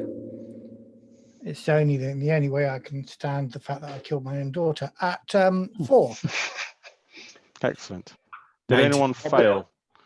Yeah, Bobbin failed. Okay, so everyone who fails, you're actually going to take 1d4 temporary corruption. And those who pass, you take 1 temporary corruption. 1 corruption. Okay. 2 from me. I passed, so just take 1. Cool. Locuslar, you're up. All right, I'm going to shoot it with the bow, hopefully. Mhm. And do I have a modifier on that? It's -3 to hit. Okay, so I need a 12. I get a 1. And again, Oh, I excellent. just 3 points of damage. So with that, with a critical hit, I'm just trying to remind myself, it's been ages. Perfect hits. So you get to deal an extra 1d6 damage. And that gets 1. Wow. So what's your total damage there? 4. Really? Okay. Yeah, it's very sad. Yeah. I'll allow you to cry in character for that. Okay. Chimera, you are up. I'm charging it. What, as in, Screaming. like with an invoice? No. With my staff, I'm charging towards it, Okay. taking the initiative. Do I get to strike this round, or The moment that you are in range, I'll allow you to get a free attack because you've got a long. yeah? No, I do actually have a free attack each turn against an opponent that comes into range. Yeah, but if it doesn't go out of range, then come back in, then you don't get that free attack. Okay, right, gotcha. So I'll let you have that free attack when you first get into range, and then if you want to attack it again, I'll allow it. So go ahead. Am I making an attack now? Okay. Yeah. So effectively 2 attacks. I'll allow that. Yeah. Okay. If you can give me a role play way to do it. Well, I like this is going to freak you out, Neil Trug. But I am screaming. I guess I may even have Griselda's voice box in my modified face. So I'm screaming rage and shame and fear as I charge this, in guilt, obviously. A sacrifice has to be made. Maybe this can be the sacrifice that will save us all. So I'm resolute as well. But to hit it, I have to get 10 on my accurate, or is there a modifier? There's a modifier of -3 because it's quick. Right. Actually, do you know what? It's doing this mighty bellow. It's causing a lot of corruption. It's probably focusing more on that. -1. It's not paying too much attention. You're very generous, Mr. DM. Well, that was good. 4 to hit. Excellent. And a D10 of damage. 2. So you do manage to give it a nice stroke under the chin. But I get a second attack. I'll let you have a second attack. Yeah. Okay. So just poke it with a stick and then whack it. Now I'm in range. 1 to hit. Plus 1d6 on your damage. So 10, and where's my D6 gone? There we go. This D6 has been good for me. Mm. On. Don't roll a 6 again. 8 and 6. 14. That's superb. 14. That's 3d6. Excellent. That's great. That's really, really good. So this cries out in pain as it stares at you intently, and you can feel the sort of the rage and the wilderness in its eyes as it pierces basically into your vision. Whilst that happens, you notice that with your peripheral vision, actually, can you roll a vigilant for me? Right. I can roll it. I may not be noticing anything with my Just to see how much you notice. No, I get 2. I get a 2. So I make vigilant. You notice as the second attack causes this damage, and the blood trickles down, that the thick, dense trees that are surrounding you ripple and shimmer. They're all of the same thing. And it cries out at you. Return. No, I scream. But it's somebody else's turn now, surely. Yes. Although talking is a free action generally. So, Okay. Trug, you're up.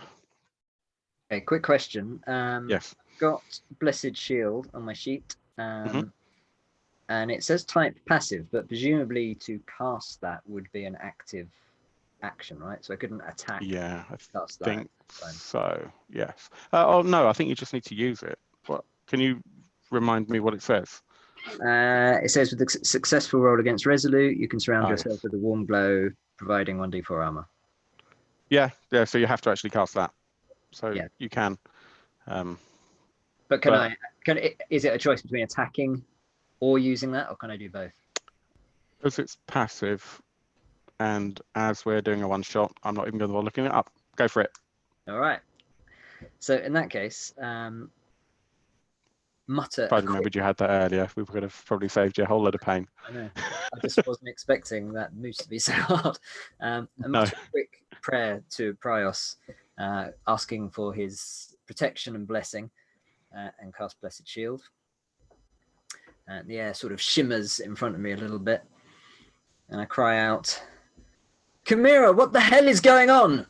Run over to her side with my poleaxe, and in as much as I can, I try and kind of position myself in a kind of defensive position. In other words, to protect Chimera. Yeah. And strike at it with everything I'm worth. Yeah. Go for it. Any at modifiers? this point, I would say at this point, yeah, -3. Okay, so I'm going for 10 or less. I need 12. Okay, but you're now sort of taking up as much space as you can between the two of you, aren't you? Exactly. Yeah. Okay. Okay. And yes, as you look up at it and you begin to get the, do you want to roll under your vigilance as well? Okay. To see whether or not you see the same thing. It's a dismal fail, 17. Okay, so yeah, you're just kind of focused on this creature's eyes, which are burning with sort of a dark fire, I guess. Bobbin. Right. So can I flank? Yes, you can. This? Yeah. Flanking works a bit. Do you know how flanking works in Symbaroum? I think so. Okay. I get an advantage. Yeah. Do you know how advantage works in Symbaroum? Well, so I was gonna look at using the strangler ability. Oh yeah, yeah, absolutely. That's beautiful. So yes, then go for that. Bobbin would whip out her keychain and try to strangle. Yeah. This black beast. Fantastic. Yes, please go for it. Mm. So I'm just looking up the strangler rules. Have you got that at novice level? Yes. So the strangler may attack when at advantage, which we have established that you have. Successful attack deals 1d6 damage every turn and ignores armor. Target cannot act until strangler's hold is aborted. So the target will not be able to act if this is successful. So, Go but for it's it. still to hit is the accurate -3, right? Accurate -3. I tell you what though, if you can roll me, let me think. I'm trying to think of a way that that we can do a funky acrobatics maneuver. So that because you're not at the right height, don't forget. But there is a stone there. If you can jump up onto that stone and then kind of chain over the head and get around it. Yeah, exactly. Do you want to roll your quick? No. Okay. I don't think you need to be particularly quick. So I'm going to give you a +2 modifier on it. It's just more about. So it's a quick of 10 and +2, so 12. 12 or under. That's a 3. Oh, beautiful. So you basically manage to do a tiny little somersault, get your feet flat on the ceremonial stone either side of the animal that's there, then spring up round with the chain in one hand, whip it round the front of the creature, grab the other hand of the other end of the chain with the hand, swing around, and then pull. Oh, yes. So do you want to just roll the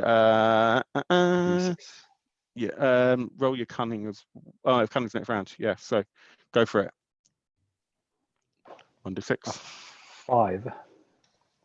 And as you pull, the tongue begins to list out of the mouth of this creature, and Trug and Kamira, you can see that those fire in its eyes is beginning to darken.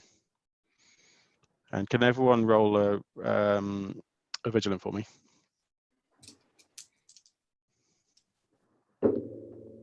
No. Got a 1. Yeah. Bobbin, what did you get? Sorry. A 6. So yeah, I managed. Locuslar got a 1. So Locuslar, you notice that as the life is being drained from this creature, so too the walled garden that you're in, the trees are beginning to die and wither. And Bobbin, you notice this as well, but Locuslar, you see on the other side, probably 5 meters maybe behind this tree, and you can see there's more trees circles within it, and that it was actually a big labyrinth. Labyrinth. Thank you. There is an elf with a bow, and that bow is fastened directly in sight at Kamira. And as the Minotaur, as it is, drops to the floor with Bobbin on top, the tree coverage disappears, and the elf is pointing this arrow directly at Chimera. No one else sees this. Bobbin, you notice that the trees have gone. And the elves are bad guys, right? As far as you're concerned, they are not good. They are not humans. sympathetic to humans. I've got to admit, I thought you'd been a changeling all along. Okay. And it's my action now, isn't it? Yes. But the elf is not. The elf is threatening Chimera, but not actually hasn't taken an action yet. Correct. That is true. And this hell beast in front of us is dead. I or think dying? that's probably dead. Dead. All right. From what you can tell, yeah. Going to where there's one elf, there's probably more. I'm going to point my bow and arrow at the elf as it is pointing at Chimera. If it looks like it's going to fire, I will fire at it. If it's not going to fire, I will not fire. Okay. So you're holding your action in case it goes this round. Okay. Right. And your quick was 11, wasn't it? Yeah. Okay, that's fine. Yeah, Chimera, you're up. So, in my madness, I believe that if I can kill this creature on this stone, then that will be a sacrifice that should have been paid already. It's too late. This is the symptom of it. But I want to try and spill this creature's blood on the stone. The knife is on the stone still. Am I between the stone and the creature in my charge?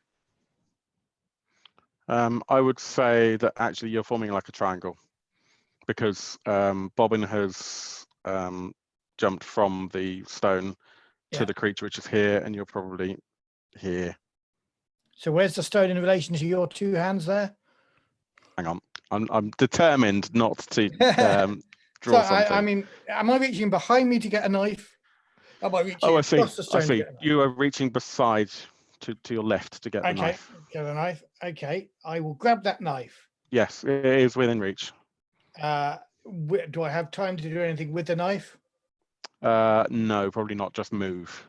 Okay, I will grab that knife. I will also try and grab this creature's lolling tongue with my other hand, ready to pull it over and stab it in my next round. Okay, yeah, that works. Trug. Can't hear you. I think seeing Chimera doing this, Have you seen her face yet? and I guess I have by now, and so I'm just completely freaked out. Chimera,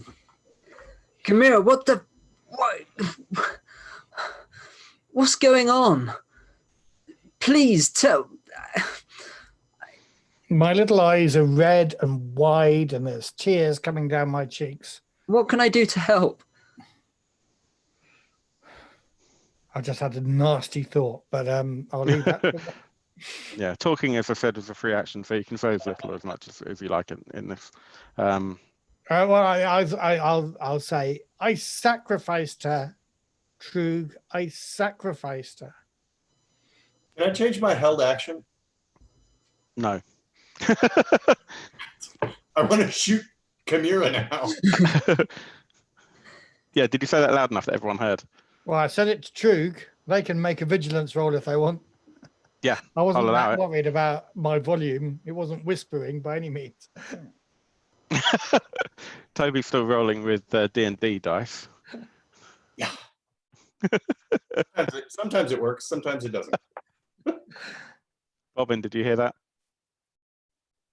Okay. And I guess I Trug, don't want to shoot Chimera now. Bobbin, you're up. Sorry. I continue strangling, if that's... Yeah, it's dead. It's So, dead. Okay, yeah. in that case. I mean, you can continue strangling if you like. Bit no. Right, what? she jumps off and pulls out her hunting knife, but she's confused. Yeah, the elf would be that Luxlar has seen would be behind you, about 5 meters or so. So Yeah. you or maybe a bit further back. So you won't see that unless you're looking around. She's probably she understood that something is off with Chimera. You'll have noticed that the says- darkness is gone because the walls have Yeah. dropped. So you're hearing as well the sounds of the forest again. But she heard Trug shout Yeah. that question, I think, and but so I think she's focused on that. I don't think she notices. She doesn't look around. Yeah, and you probably heard bits of the answer because actually you're so close. You probably did hear some of that, whereas Luxlar is a bit further away. Oh, definitely. But she's too. I'd say she can't really take that in. That's too incredulous. Yeah. So with that, the elf, an early summer elf, comes closer behind the beast that has been slain, looking directly at Chimera, and says, "Destroy the book and leave this place. Take your own life, or they will all suffer." I'm mad with guilt here at this point. I've got the dagger in my hand. I'm going to try and stab Trug in the throat. Wow. I can't live with my guilt. The creature's dead. I can't sacrifice the creature. Bobbin's already killed the creature. The only blood sacrifice I can make Wow. is either myself, but I'm a businesswoman. Yeah. True could actually finally, once in his life, do something useful, and that's die. Wow. Okay, so Folks. yeah. I don't know how PvP works in Symbaroum. Yeah, I'm not 100% sure. So let's do. I mean, strictly speaking, it would be your attack modified by his quick. So my accuracy is 10. Trug, what's your quick? My quick's 10, so no mod. Okay, but what's your armor? Oh yeah, so my defense is 7. Okay, so that's what you're modified by. So is your quick modified by your armor? So you need to, therefore, 7 means that it is 3 below 10, which means that your attack gets a +3 modifier. I'm truly sorry, Neil, for this, but in the defense of all role players everywhere, it's what my character would do.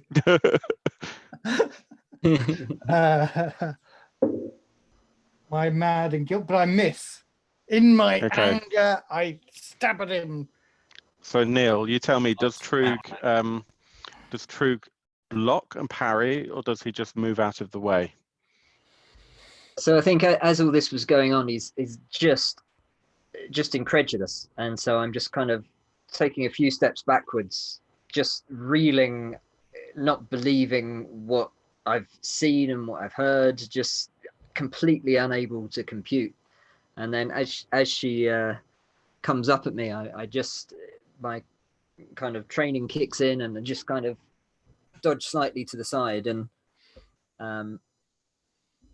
definitely don't try and strike her back, but maybe just try and grab hold of her to just kind of keep her still.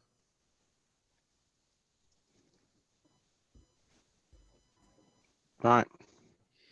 So that was your move, Chimera. And Trug, do you want to then take another action as it's your turn? I fall into your arms sobbing with my failed attack. More my own failure than any great love for you, I have to say. So I'm gonna try and take the dagger out of her hand. And do you give it up? I don't think I'm in a state particularly to work defensively. Okay. So I take it and just throw it as far away as I can. Yep. Okay, Bobbin. Right now, so now things fall into place for Bobbin. She understood what Maria said before about sacrificing her daughter, and saw her attack her own ex-husband. So, and she understands that actually the loss of her leg was because of the effects of what Kermia did. So she gets angry.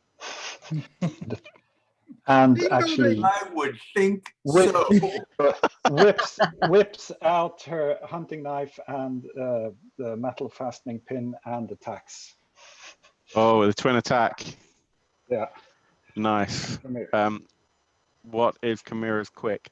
My quick is, well, my defense is 11. Defense is 11. Okay, so you get a -1 on your attack then. Brilliant. So that's 13 minus. So it's 12 or under. 12 or under. A 7 and a 5. It's 2 attacks. That's 2 hits. Yeah. This is going to hurt. And so for the first one, do one at a time so that we can roll defense as well. Yeah, right. Okay, so D8, 2. Okay, Matthew, do you want to roll your first armor roll? I've got 1d4 protection and 2 points. Okay, so you soak all of that. Yeah. And the 6. And 3 points. So you take 3 points off your toughness. Okay. Okay. The elf comes in closer. Destroy the book. Leave this place. Take your own life. I don't know what happened to the knapsack. I guess the book is in my knapsack, is it? That's kind of what I was asking you before, Phil. Yeah, okay. Well, that's up to you. It's either in the knapsack or maybe it's so sacred to you that it's always on your person. But I imagine it quite a big book. That's up to you. Well, I'll tell you what. If you'll allow me the dramatic moment, then I reach into my knapsack and pull out the big company ledger. Do you want to describe it? In the skin of Griselda, with the pages. Are the pages made of her flesh too? Written in her dried blood. It just gets worse. And I clutch it to myself and say, "No, she's my daughter. I can't destroy her." And with that, she, the summer elf, releases an arrow at you. Except that I've moved her stats and I can't find them. Hang on. Bear with me. So there they are. Right. So I need you to roll your quick, please. Oh, your defense rather. Modified by nothing. Important. Modified by nothing. Do I still have my held action? It's a new round, I'm afraid. Okay. I failed. That Actually, I'll let you have that. Yeah, you failed. Did I hear? I heard Chimera yell out that that book was her daughter. Yes. I'm not shooting at the elf. Well, you were aiming at the elf, so you have to fire at I'm not shooting at the elf, and that way I'm not shooting. Yeah. Sorry, Matthew, you failed that roll. Yeah. Okay. 5 damage modified by your armor. 5 damage modified by my armor. 4. 4. Sorry, I was expecting to die in a single shot here, not be pincushioned like the bloke out of Throwing the Blood. So that's 1 more. So I'm still pretty. I'm not as injured as my husband. That's gone for your shoulder, so it's sort of gone straight into sort of the fleshy bit just above the shoulder bone. Kill me, guys. And yeah, it is now Luxor's turn. Doesn't Neil go? Is it my After turn? the elf. After the elf. No, I The think elf. When we're elf around to them. Luxor. So it's my turn? Mhm. It's pretty clear to Yes. me what's going on now. And that explains a lot about what's going on at the mill. But none of that is important right now. What's important right now is the Chimera has to kill herself, or this doesn't work. Is that right? You don't know. That's what's been said. Or, you know, there needs to be a That's been said. corrective sacrifice. Um, Destroy the book, leave this place, take your life. You don't know if they are, if that's a list of demands or if it's one or the other. yeah. All right. I'm going to.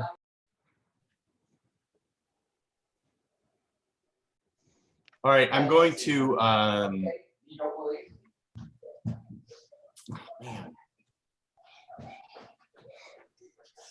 All right. I'm going to. Can I tackle Chimera onto the stone? I'm Yeah. in effectively Neil's arms at the moment. Trug's arms. Yeah, that's true. All right, both of them onto the stone. I mean, it's Oh, not gosh. Truth's fault, but No. I would say if you want to do that, it's going to be strong versus strong. all right. I have a 10. And you're going to be, okay, you're going to be modified by the modifier in each of their strongs. So I don't remember how strong Trug and Chimera both are. I'm pretty strong, but I don't think I'm going to resist. I'm not resisting. I'm just Okay. my head's spinning. I don't know what's Yeah. going on. I'm just Okay. So just Well, in 10 that or- case, let's make it easier. So you can have a +2 on that. all right, 12 or under. 6. Okay. Describe what happens. All right, I'm going to charge the 5 or 6 steps over to where Chimera is, and hold on 1 second.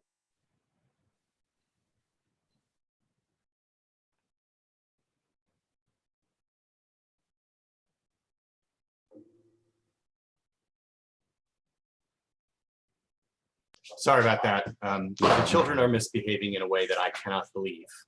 Right now. Just kill them. So I'm going to take the 5 or 6 steps across the field to knock Chimera onto the stone, and I don't know if you retain hold of the. Probably you retain hold of the book, but knock you up. Yeah, I'm kind of that's just about the only thing I'm. You kind of Holding kind it. of doing that. Exactly. Yeah. Like That we makes all sense. do with our Symbaroum books. Yeah. Thank you, Free League and Team Symbaroum. Yes, exactly. Yeah. Okay. So you retain the book, clutching it over your heart effectively. I'll be right back. No problem. And with that, it actually goes up to Chimera. It's your turn. I'm holding Don't on do to the anything. book. This is my Okay. daughter. Okay. True.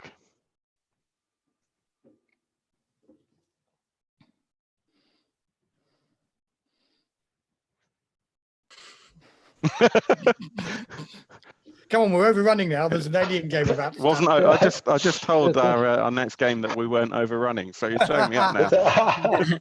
To be fair, it's all YouTube's fault for not letting us start streaming Yes, earlier.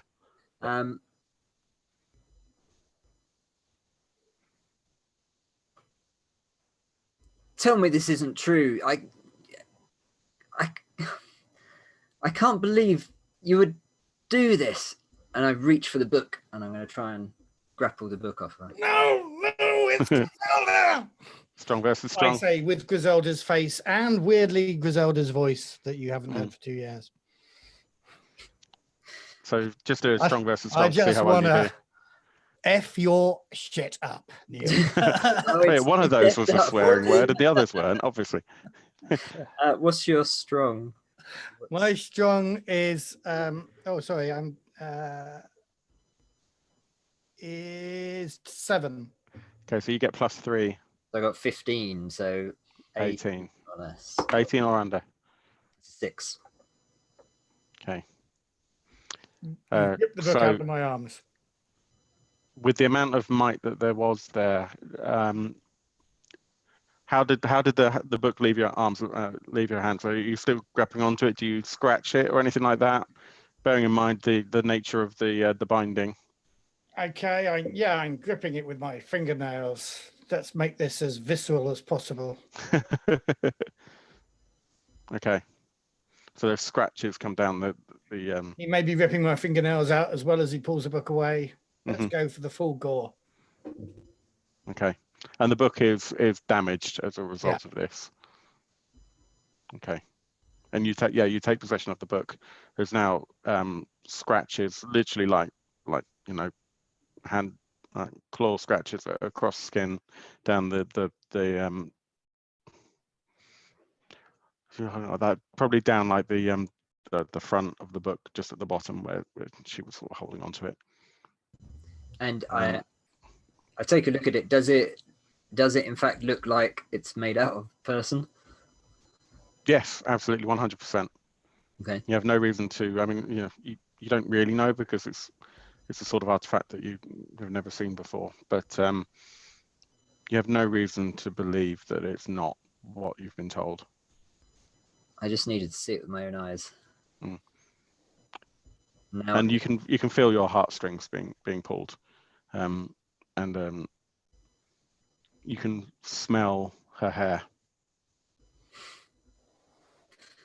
Bobbin.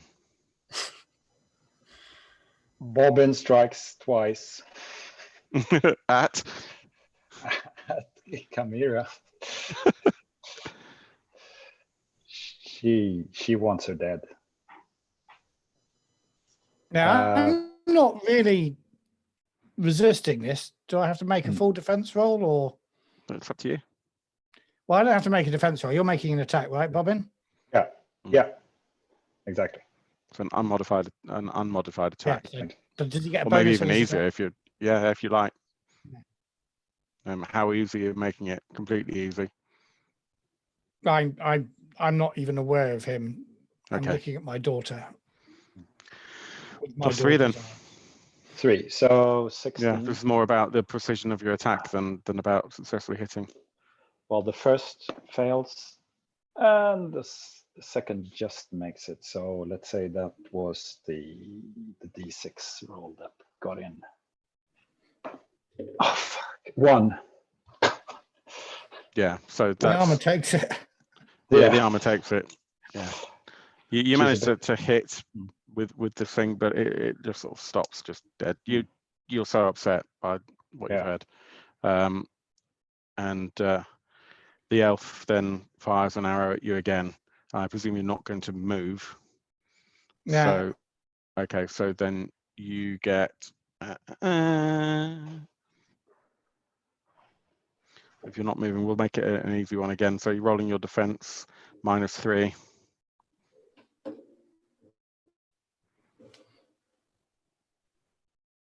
Oh, I'm going to roll my defense. Sorry. Yeah, sorry. 3.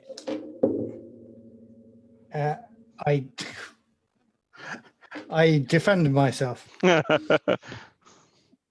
Probably the elf is kind of torn, looking between the book and you, and manages to, sort of hit neither. Luxlar, you're up. Who? Toby? Lexa? Right, sorry, Locuslar.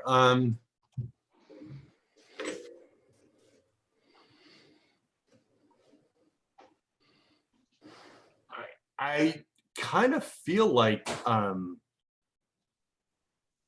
just stepping back, and this is not my battle. I mean, I want this horrible person dead, but There's only one man that can do it. right. if he's finally man enough. Trug, this is yours.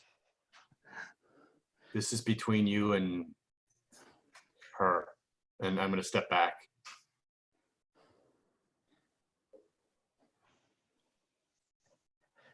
Chimera, are you going to do anything? No. Come on, Trug. There's aliens waiting here. Referring to the next game in the Effect COVID Con game schedule. There's not aliens in Symbaroum. Are we Am I sure? up? Say again? Am I up? You're Yes. up, Trug. Okay. For 2 years, I've been mourning my daughter and hoping that I would somehow win back Chimera. But now the truth is, this awful situation has finally sunk in, and I realize that I've lost them both. And actually, I lost Chimera a long time ago. And suddenly the rage at what she'd done and what she'd hidden from me and what she's become takes me over. So I raise up my poleaxe and I charge at her. Yeah. Try and bring it down right on top of her head. Wow. You're going to chop your daughter's head off your wife's body. I Goodness mean, me. it seems appropriate, really. Yeah. Yeah. Shall we not bother rolling for that? Shall we just say that's what happens? That is what happens. It feels to me that's what should happen. That is what happens. And I don't want Neil rolling a dice for chopping because No, absolutely not. The elf comes over and pays respects to the fallen, looks at you, Trug. Destroy the book, leave this place. I will. How will you destroy the book? Can I think actually in a blind fit of anger, I'm just going to pick it up and just start just ripping at it. Just Roll me a d6. D6. 1.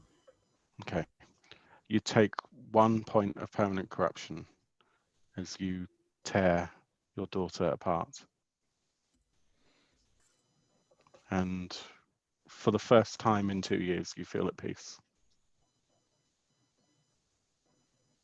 Here we go.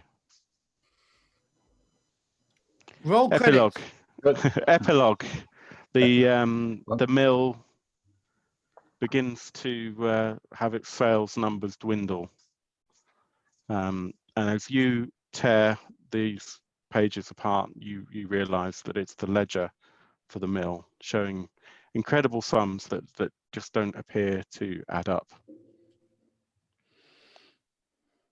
Yet every single one of them represents a completely valid transaction that occurred in the business. Thank you, everyone. That was really great. Thank you. Thanks. Thank you. I'm going to stop there and quit out. We can chat in Discord if you want to chat about it, but let's move over for the aliens.